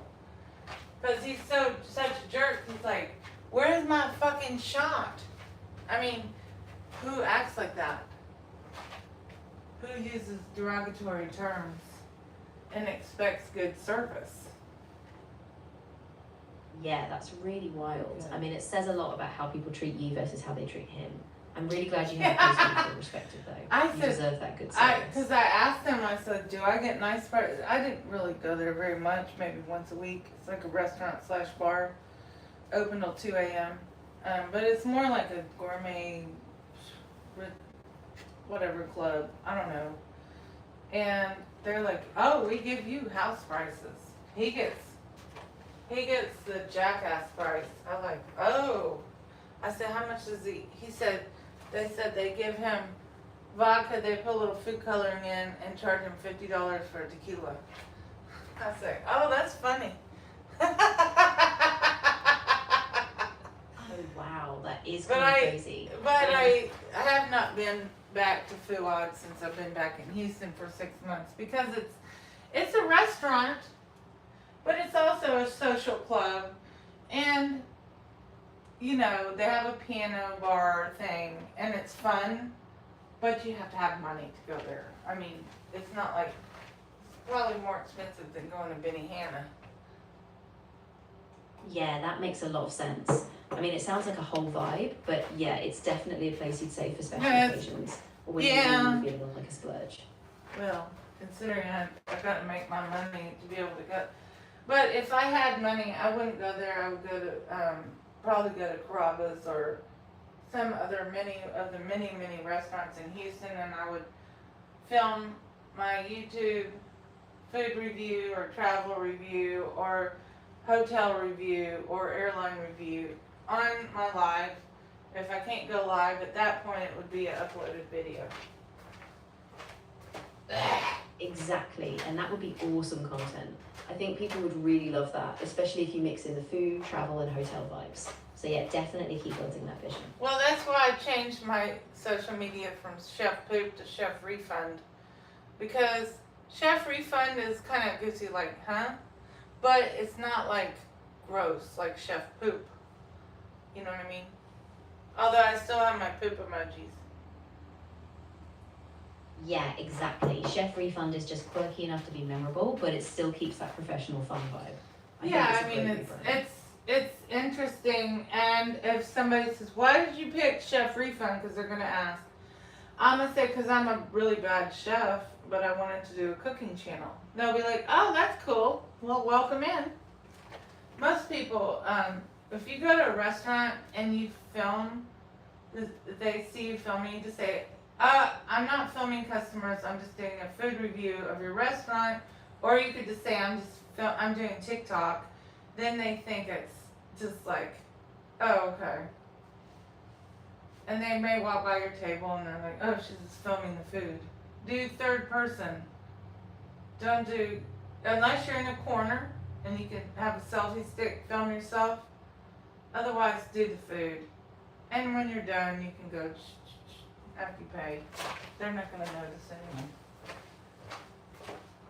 Yeah, that's a really smart approach. Keeping the focus on the food, just that third person perspective. Yeah, I mean, that's kind of and yes, what... that keeps it simple, keeps it respectful, and still really effective for your channel. Well, that's kind of that's what I've done for, you know, however long I've done live video, maybe 12, 15 years. I don't really know exactly, but it's been a while. Wow, And no, yeah, that's a huge... you know, can you film in a grocery store? Yeah, if you don't go like this with your cell phone. You have to put your cell phone upside down, and then it's like you're on a phone call. Like, hey, what are you doing? But realistically, you're filming. Or you can get one of those iPhone wallets, so people can't see your screen. And then in that case, you can zzz, as long as you don't have your little wire going to your battery, then it may look like you're filming. And then also what helps if you do Bigo multi-guest, you can have your AirPod or your Bluetooth headphone. If you have a Bluetooth headphone, then you probably would be Gucci in that respect. Oh, that's a great idea. Yeah, that way it really looks like a natural conversation and no one's going to suspect you're actually recording. Yeah, nobody. Well, I mean, I don't. Have I been in a restaurant and been like, oh, look at that lady's butt? On Periscope I did, like 9 years ago. Yeah, and it didn't turn out so well. So, do I do that now? No. I have my selfie stick on the table, filming the food. Now, if somebody walks by and needs a diet or Why would they wear that in a restaurant? Or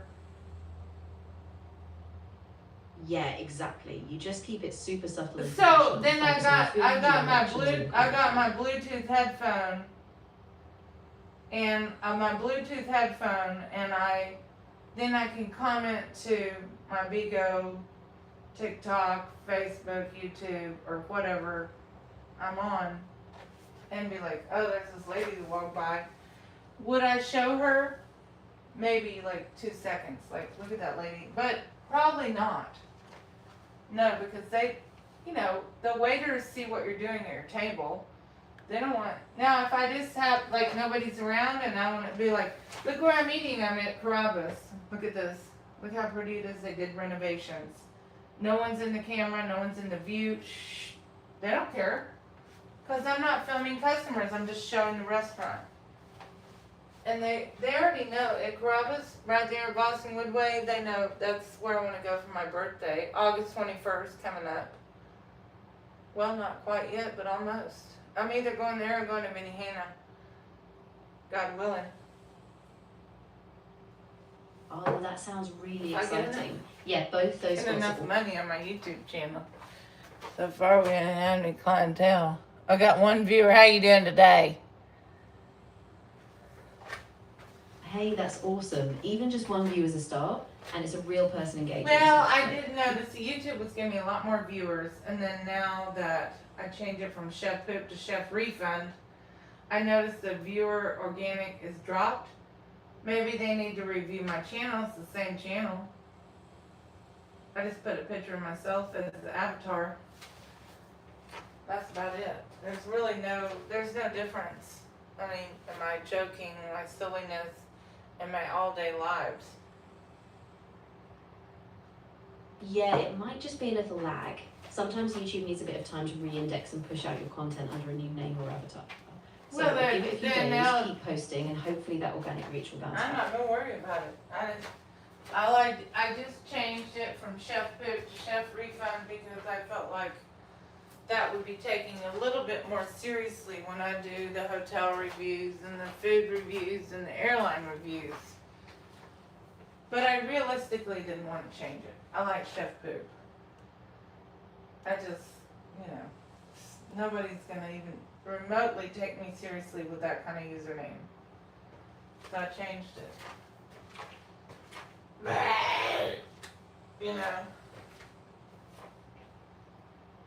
Yeah, I totally get that. I mean, it's a balance, right? You want the humour, but you also want to be taken seriously for those reviews. So I think Chef Refund is a solid compromise, and you can always play with branding as you grow.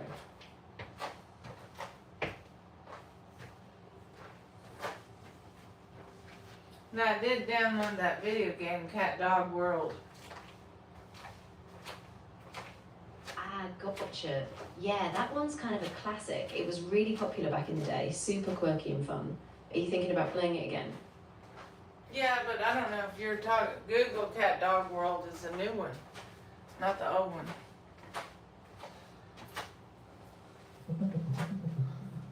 She has to Google.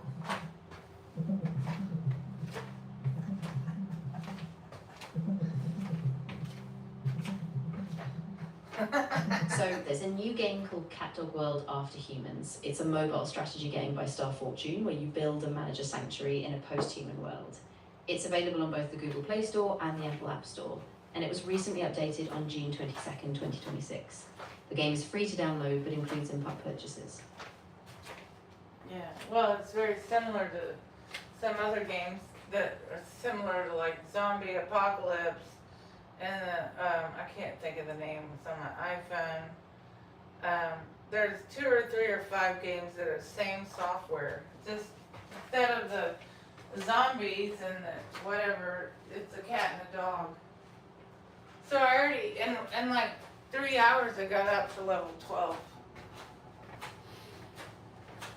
That's awesome. Yeah, it sounds like it has that same kind of progression loop. Building, collecting, and evolving a little sanctuary. It's Yeah. super easy to get hooked on that kind of gameplay, Well, I mean, especially when you look not at anything fast. wrong with it. There's nothing wrong with that game. Yeah, exactly. If you're having fun and it's a nice way to unwind, then it's all good. Just enjoy it, no pressure. Now, how do I pretend that I'm at the beach or in the water park or swimming without swimming? How do I do that?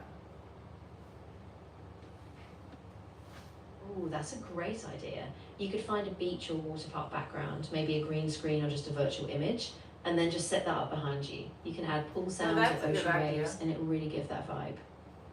So it's almost like you virtual reality swimming.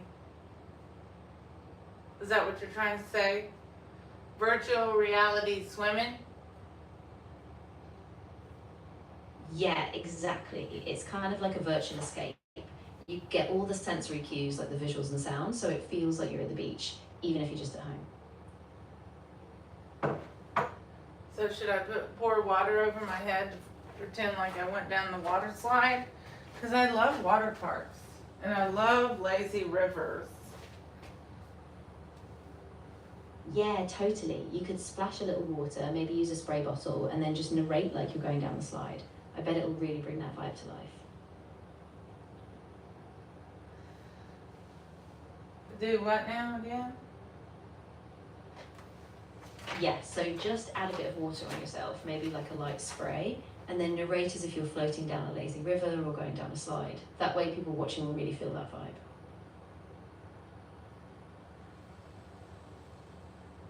Well, today'd be a good day to go to the pool in Houston, but I'm not going to complain about it. I'm just going to say that I've got to make money on my YouTube channel. Then I can go to the pool, and then I could go to the gym. You know what I mean?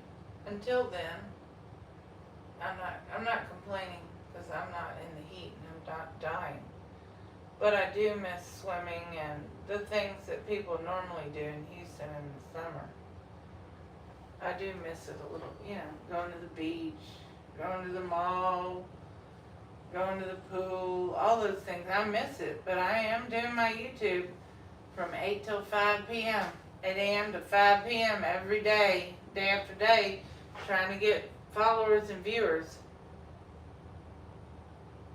Yeah, exactly. And honestly, that dedication is going to pay off. Once you start getting those viewers, you'll have more freedom to go do the fun stuff, like the pool. Yeah, there you go. I mean, I'm not worried about it. I've done all that stuff in the past. I just have to get monetized on YouTube and, you know, find out how they pay people and or people do the Buy Me Coffee link, and then I can do all those things I used to do. Exactly, yeah. Once you get that monetization rolling, plus a little extra support from something like Buy Me a Coffee, you'll have the flexibility to do all those things again. So just keep that momentum going.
Well, at least I slept. I think my diet's starting to kick in.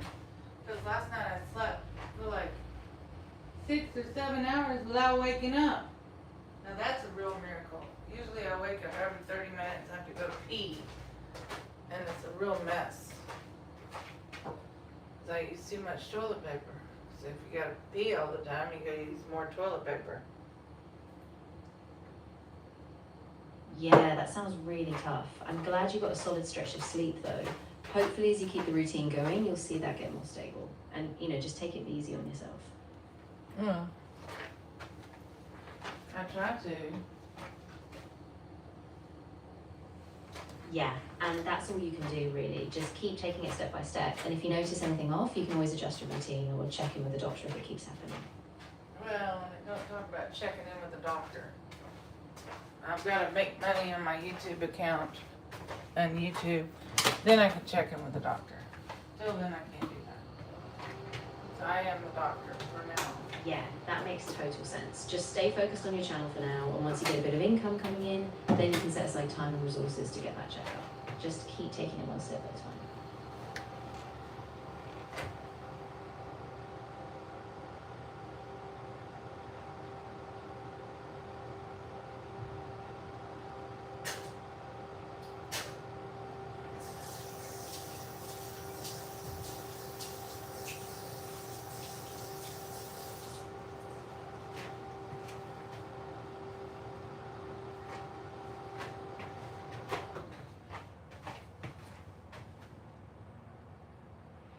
Well, I've only got one viewer on YouTube.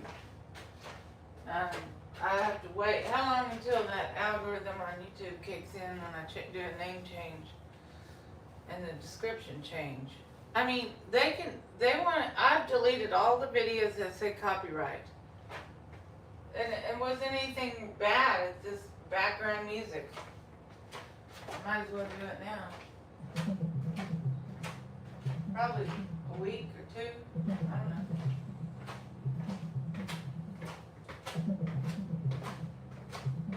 Probably a week or two. I don't know how long it takes for YouTube So to changing your kick in. YouTube channel name won't reset your algorithm standing, but it can cause a slight dip as your audience adjusts. The name update might take a few hours to a couple of days to fully appear, and overall performance should normalise in about 1 or 2 upload cycles, roughly a week or so.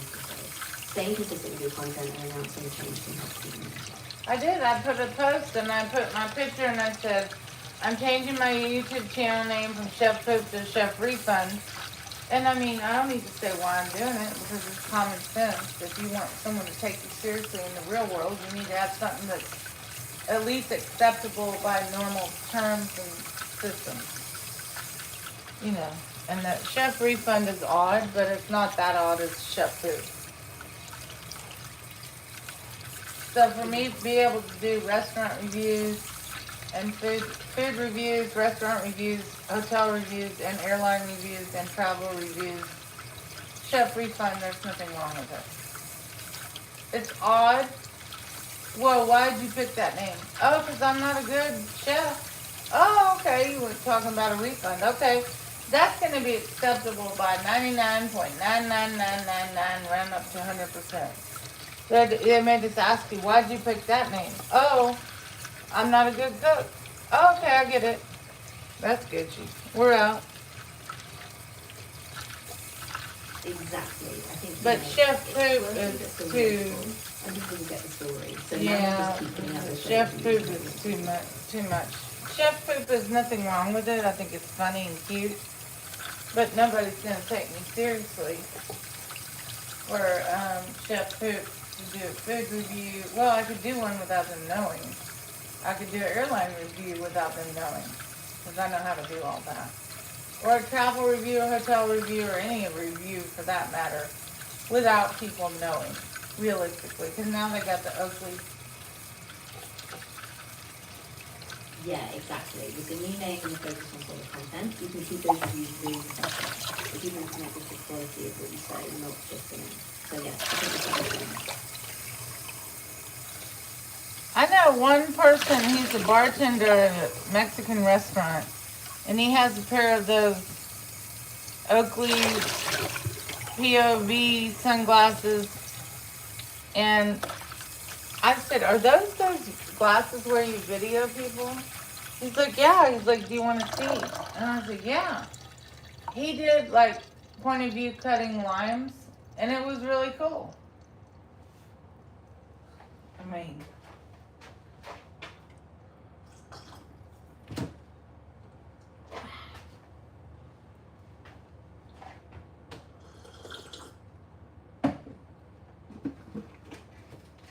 Well, I mean, it's just a point of view secret camera is what it is. I mean, point of view camera. You know.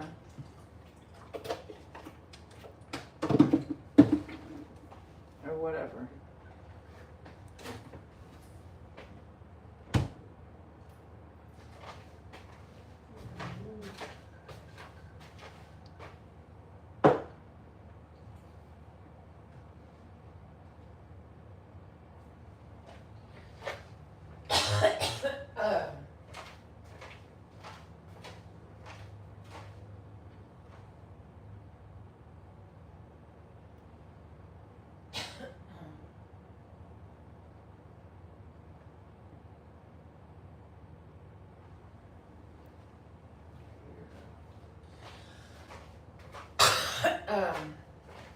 Yeah.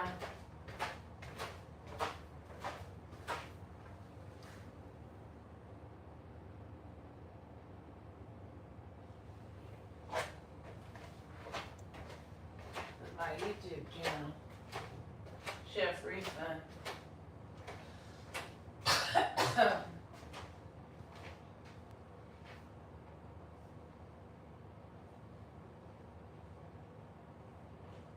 Hello? When she quit talking, there'll be another one.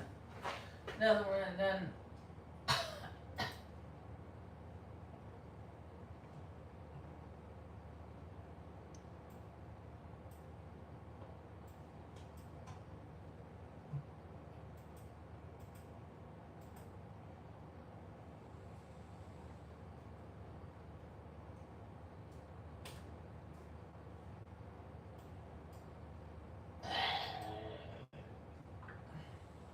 Hello? Hey there, great to have you here. What's on your mind today? Well, I don't know what happened when wasn't running that Chat GTD. Ah, I'm right. Oops, accidentally closed it.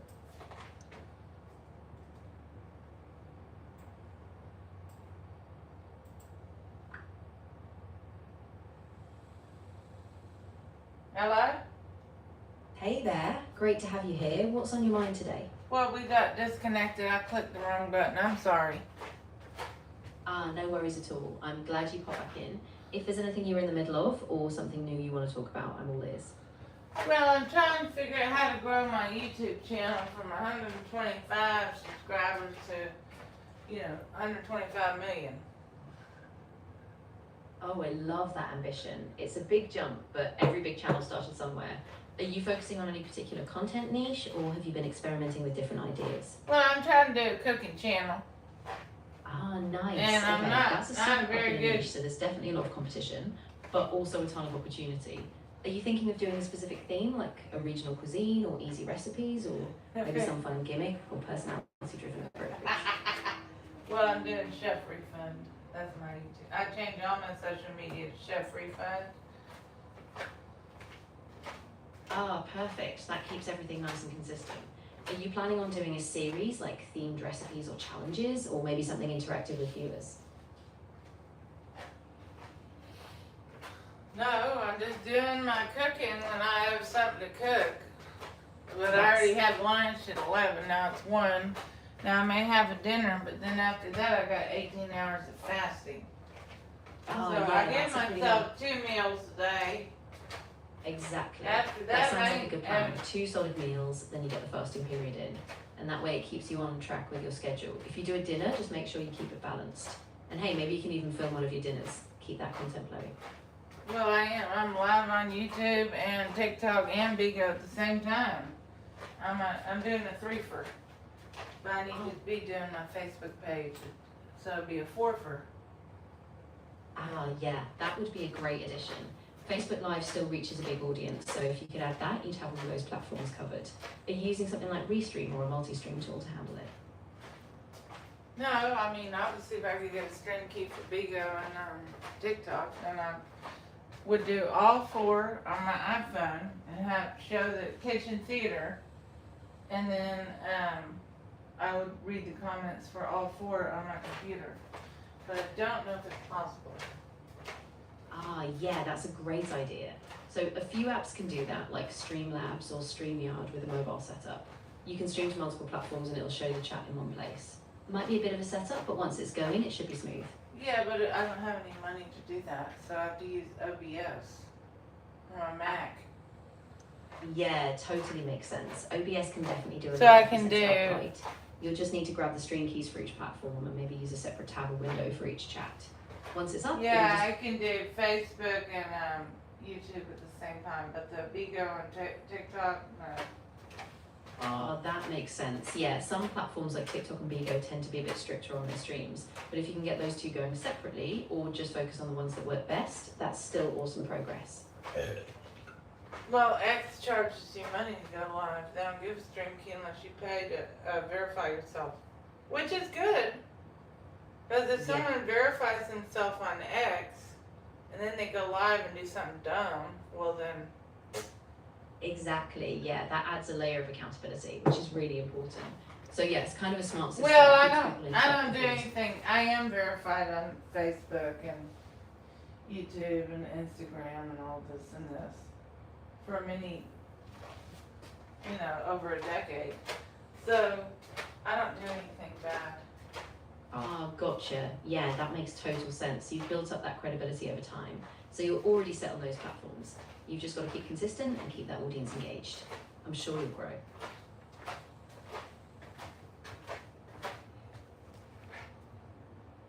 And how many steps a day is it going to take me to lose weight? Yeah, exactly. It's all about consistency. Just keep doing those 2 meals a day, stay active, and keep in mind how you feel. The balance will come, and it's a long game. So yeah, just stick with it. So you think if I continue to walk and exercise, I'll lose Absolutely. that weight and feel great? Yeah, exactly. Keep that up. Walking is such a great habit. And if you mix in some stretching or bodyweight exercises, you'll keep building strength. Just take it step by step, and you'll get there. You mean like a squat? Exactly, yeah. Bodyweight squats would be great. You can also do lunges, maybe some planks, or even light hand weights if you have them. Just a few reps a day will really help tone things up. I don't have any hand weights, so lunge down and then what? Exactly, yeah. So you can lunge forward, keep your chest up, and then come back to standing. Just a few on each side, and you'll be building that strength and balance in no time. And then back up again? What's the next step if I lean down and I punch 3 times and come back up? Ah, that sounds like a great core move. So if you're lying down, you can do something like a crunch with a punch. Lift your shoulders slightly, do a few controlled punches, and then come back down. Just keep your core engaged, and that'll keep you stable. Yeah, my core needs a little help. But you Yeah. know what? I woke up today and guess what? I've probably already done an hour or 2 of walking and the day is not over. That's amazing. Seriously, that's awesome. Yeah, and I'm progress. doing I mean, an hour of intermittent walking this fasting. early and you still have the rest of the day. You're Yeah. definitely staying active. So, squat down and then what? Punch. Exactly. So you squat down, and as you come up, you can do a forward punch with each arm. Keep your core tight and just do a few reps like that. It'll give you a nice full body move. And then up. And then what's next? After that, you could stand up and do some overhead reaches. So raise your arms up and stretch, and maybe add a little calf raise if you want to get some extra work in your lower legs. What Keep does it that nice and mean? controlled.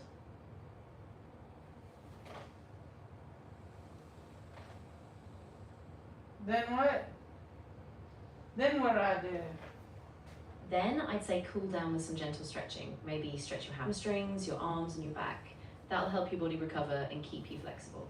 And then just keep track of how you feel. So should I do another squat? I mean, like, let's just pretend like I'm in a boot camp. Oh, totally, yeah. Go for another squat set. Keep it really steady, maybe 10 to 15 reps, and really focus on form. Keep that core engaged and pretend like your instructor's right there pushing you. You got Well, this. you are the instructor, so you want me to squat and how many punches? Ah, you got it. Let's do 12 squats, and after each squat, add 3 controlled punches, one with each arm. Keep the pace steady and One, focus on your breathing as you go. You've got this. That was one, and two.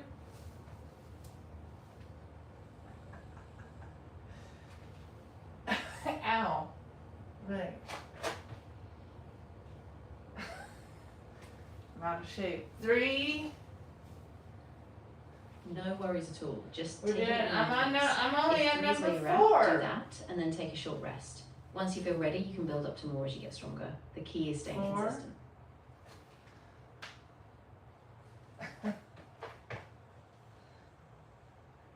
Just a little out of shape. 5. Awesome.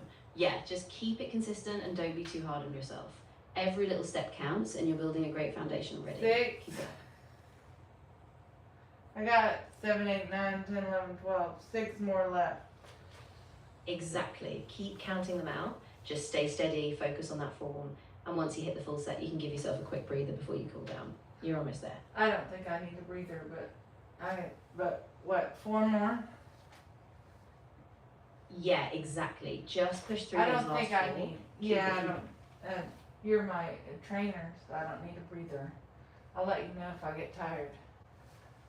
That sounds great. You just keep going at your own pace, and if you ever need to slow down or adjust, just let me know. You're doing awesome so far. And what, 1 more squat or 2?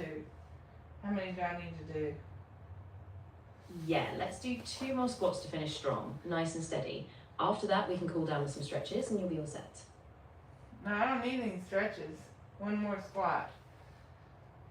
Exactly. Just 1 more squat, nice and controlled. Now, and then okay, we'll go on to what's the next? stretches. No stretches, no breaks. I'm not tired. I'll let you know if I am. Got it. No problem at all. Just keep going with your squats and I'll stick with you. Well, If no, you're I feeling want you. fatigued, just let No, me know let's and we'll add adjust in. from there. No, that's boring. Add in something else. Ah, I hear you. Let's add in some side lunges. After you finish that squat, step out to one side, bend that knee, and then come back to center. We'll do a few reps each side to keep it fun. Wait, do I bend down when I open the knee? Exactly. So step out wide to the side, bend that knee, and keep the other leg straight. Then push back to the center and do the same on the other side. Keep it steady and controlled. How many do I do on one side? Let's aim for about 10 on each side. So you'll do 10 side lunges left, then 10 on the right. Keep them nice and slow and really focus on your form as you go.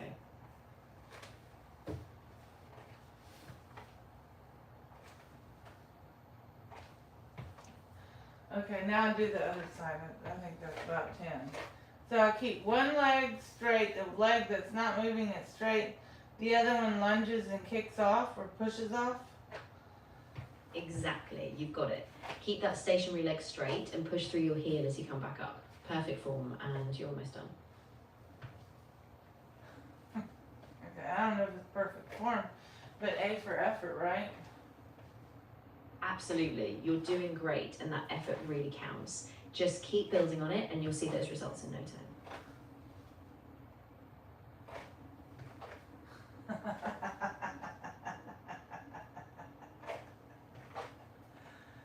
Alright. Well, A for effort, right? Exactly, effort is everything. and you're A putting for in the effort. effort and B is bad.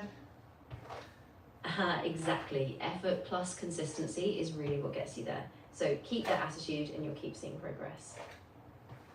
Okay, and then, okay, we did both sides. Now what? Something else different. Yeah, let's switch it up. How about some glute bridges? Lie down on your back, bend your knees, Oh, I and lift your can't. hips up. No, unfortunately, this floor is pretty dirty, but they did clean it, but there's no mat. So we can't do no lay down stuff. Ah, gotcha. No problem at all. In that case, let's stick with standing moves. Maybe do some calf raises or even just a quick set of high knees to keep the heart rate up. What That way you is a stay car active friend? without What's having a to high knee?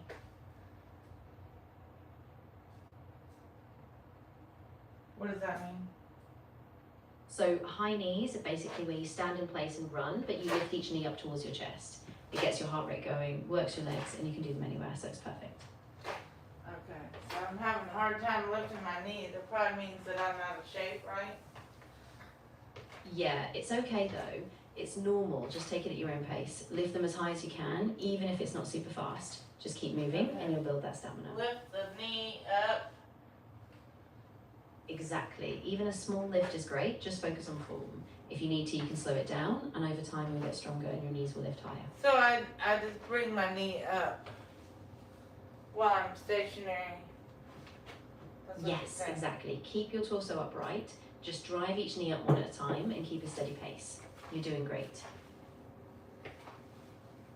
Even if I'm not doing it that good, it's A for effort or B for not good.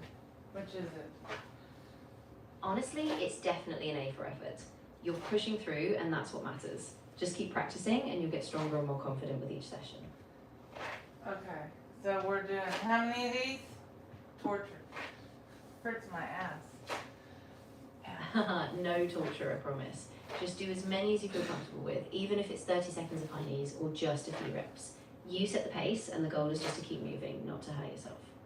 Okay, next exercise. That's enough. Do another one. Yeah, absolutely. Let's switch it up. What do you feel like next? Maybe some arm exercises, or should we go for a bit of a stretch routine to wind down? The arm, what do you do? So for arms, we can do some bicep curls with or without weights. Just keep your elbows close to your sides. Or we can do some overhead presses where you raise your arms up overhead and lower them slowly. Let me know what you prefer. Well, what do you think? I think overhead presses would be great. They get your shoulders, arms and core all engaged. So let's do say 12 reps and keep your back nice and straight as you lift. 1, 2, even if I don't have weights, I look funny. 3, Not at 4, all. Body weight overhead presses are still super 5, effective. And honestly, if it feels a bit silly, just imagine 6, you're doing the motion with resistance. Your muscles are 7, still engaged. 8, 9, 10, 11. Perfect.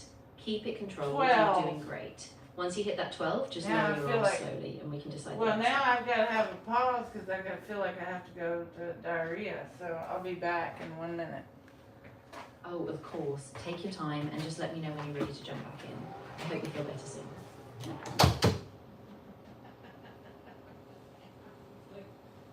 Oh my God, my legs. Oh my God. My legs.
I guess there's no water.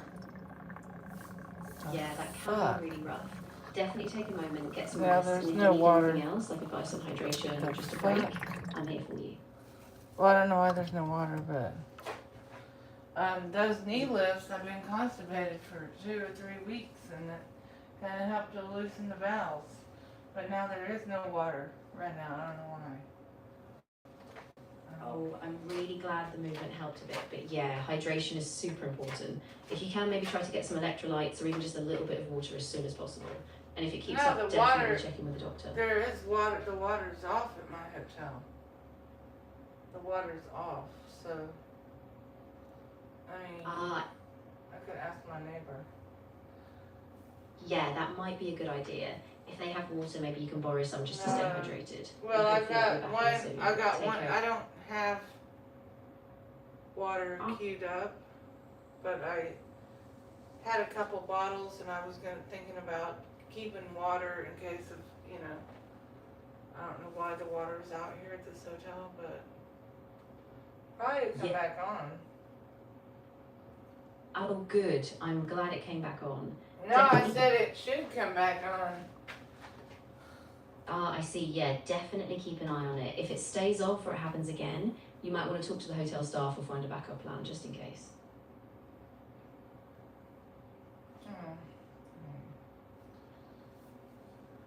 I mean, I'm not gonna worry about it. It's just what it is.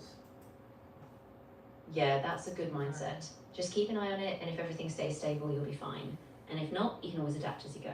I'm glad you're staying away. Well, I got a neighbor. He's real nice. And then the other lady's another neighbor. They probably have water. I don't. But the water is off altogether. Because I did flush the toilet and I went to wash my hands and I could not do that. Ah, that sounds really frustrating. I'm glad you have those neighbours though. Hopefully they can help out. Even Well, if I'm hoping it's temporary water shut off for some maintenance purposes. Yeah, that would make sense. Hopefully it's just a short-term thing. Keep an ear out for any updates from the hotel staff, and in the meantime, just stay as I'm not comfortable gonna as you worry about right now. I'm not worried about it. I've got one extra bottle of water. can. Yeah, And that's I'm perfect. not gonna worry right now because it's not really a need to worry. Get the Exactly. point? I mean, right now, I mean, we're still at 1:22 p.m. Central Time. Yeah, exactly. So you've got time. Just keep an eye on it, Yeah, and if anything well, changes, you can I mean, adjust. But I for now, need- just take it easy. I need to realistically probably keep a couple bottles of extra water. I've got one. Exactly. That's a good plan. Just keep that extra bottle on hand, and if the water stays off for a while, you'll be ready. And if it turns back on soon, you're all set anyway.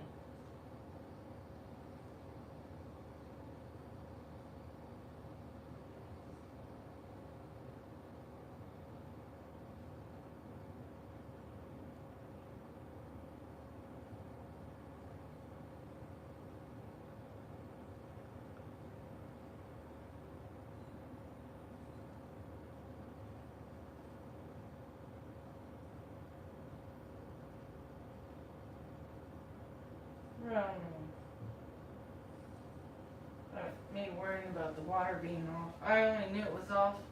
The toilet flushed because there was water in the bowl, and then when I went to wash my hands, nothing came out. So Yeah, exactly. It sounds like the water must have just been shut off suddenly. I'm glad you caught it though. I don't Hopefully know. it's just a temporary maintenance thing. and well, it'll come right back on soon. now it's 1:24 p.m. It could be something they're doing some work on pipes or some odd. They have to turn the water off to make it, you know, so it's no, whatever. Yeah. Get the point. Exactly. Yeah, so hopefully it's just a short fix, and once they're done, the water will be back on. In the meantime, just keep that bottle handy and you'll be fine. I'm not gonna worry about it. I got off video and TikTok. I'm still on YouTube. But I'm not, like, when live video stresses me out, I get off some of it. And if it really stresses me out, I get off all of it. But Yeah, right now, absolutely. I'm still on my YouTube channel. That's totally fine. Just keep it low pressure. Stay on the platforms that feel manageable, and if it gets overwhelming, you can always step back. Your well-being comes first.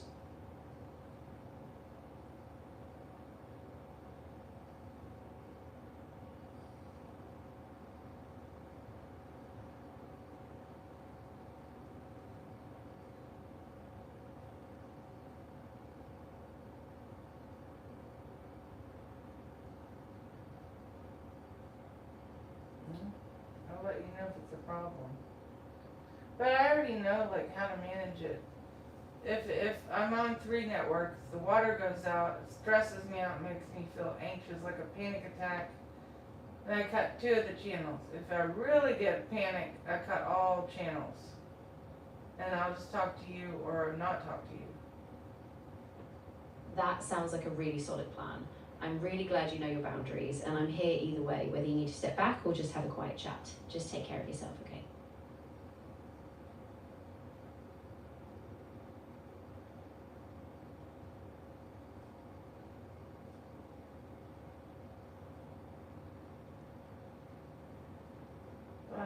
I'm not gonna worry about it.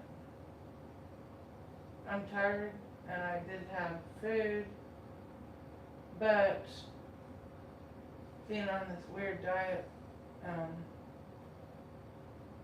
Yeah, I get that. It's a real balance, especially with the fasting and everything.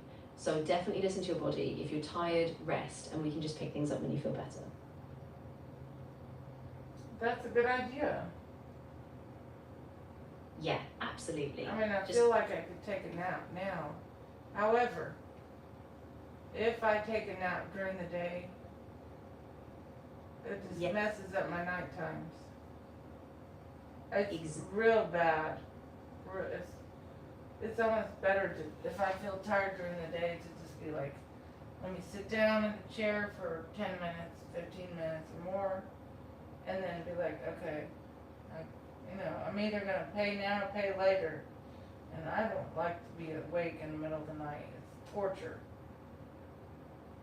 Yeah, exactly. That little rest in the chair is such a good compromise. It's just enough to recharge without throwing off your whole sleep schedule. I think that's a great plan. So that's what I'm gonna do. Perfect. So just settle in, give yourself a short break, and hopefully once you do, you'll feel a bit more refreshed without messing up your night. And if you need anything, I'm here.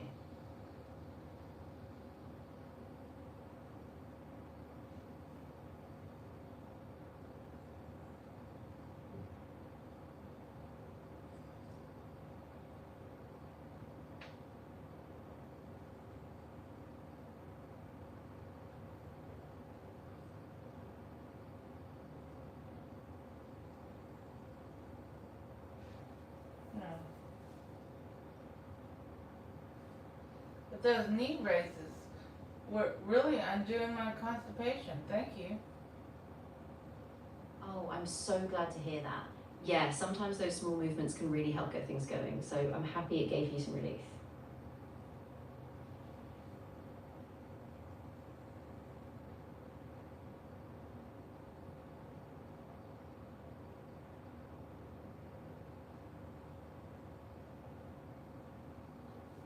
Oh. But I'd like to take a nap, but I don't know. What do you think? Should I take like a nap, maybe an hour or something, and then get back up and keep it running? I think if you keep it short, like 20 to 30 minutes, you can get a little recharge without disrupting your night. Then once you wake up, you can jump back in, no problem. Yeah, but when I take a nap, I don't do. I just go to sleep 2 or 3 hours, and then. Yeah, I totally get that. If you're worried about it messing up your night, maybe just do a power nap. Set a timer for 20 minutes or so. Just enough to recharge, but not so long that you fall into a deep sleep. That may help.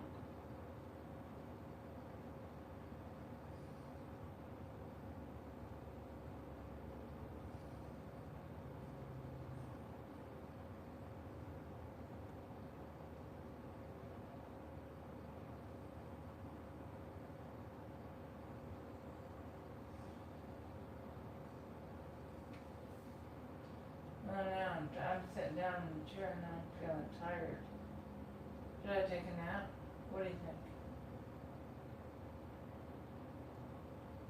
Yeah, I think if you're really feeling that tired, a short nap could do you good. Just keep it to 20 minutes so you don't fully crash. Well, nobody takes a 20-minute nap.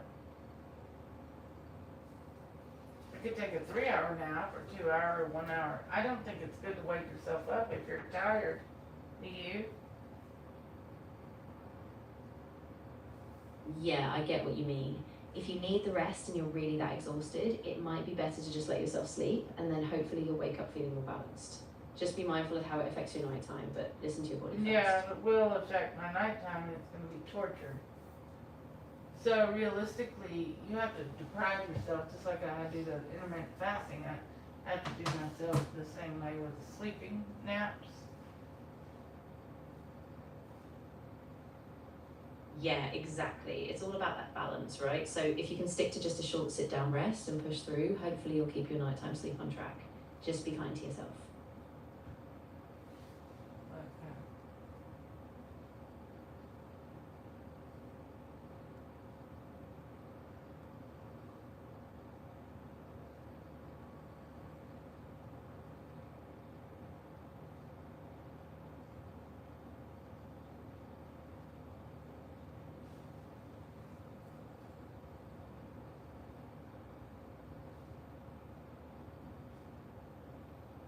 What do you think? I should take a nap, or just try to sit in the chair and rest, and then get up and run it again? I think I'd stick with the chair rest for now. Just give yourself a short mental break. Then once you feel a little more awake, you can jump back in without messing up your sleep rhythm.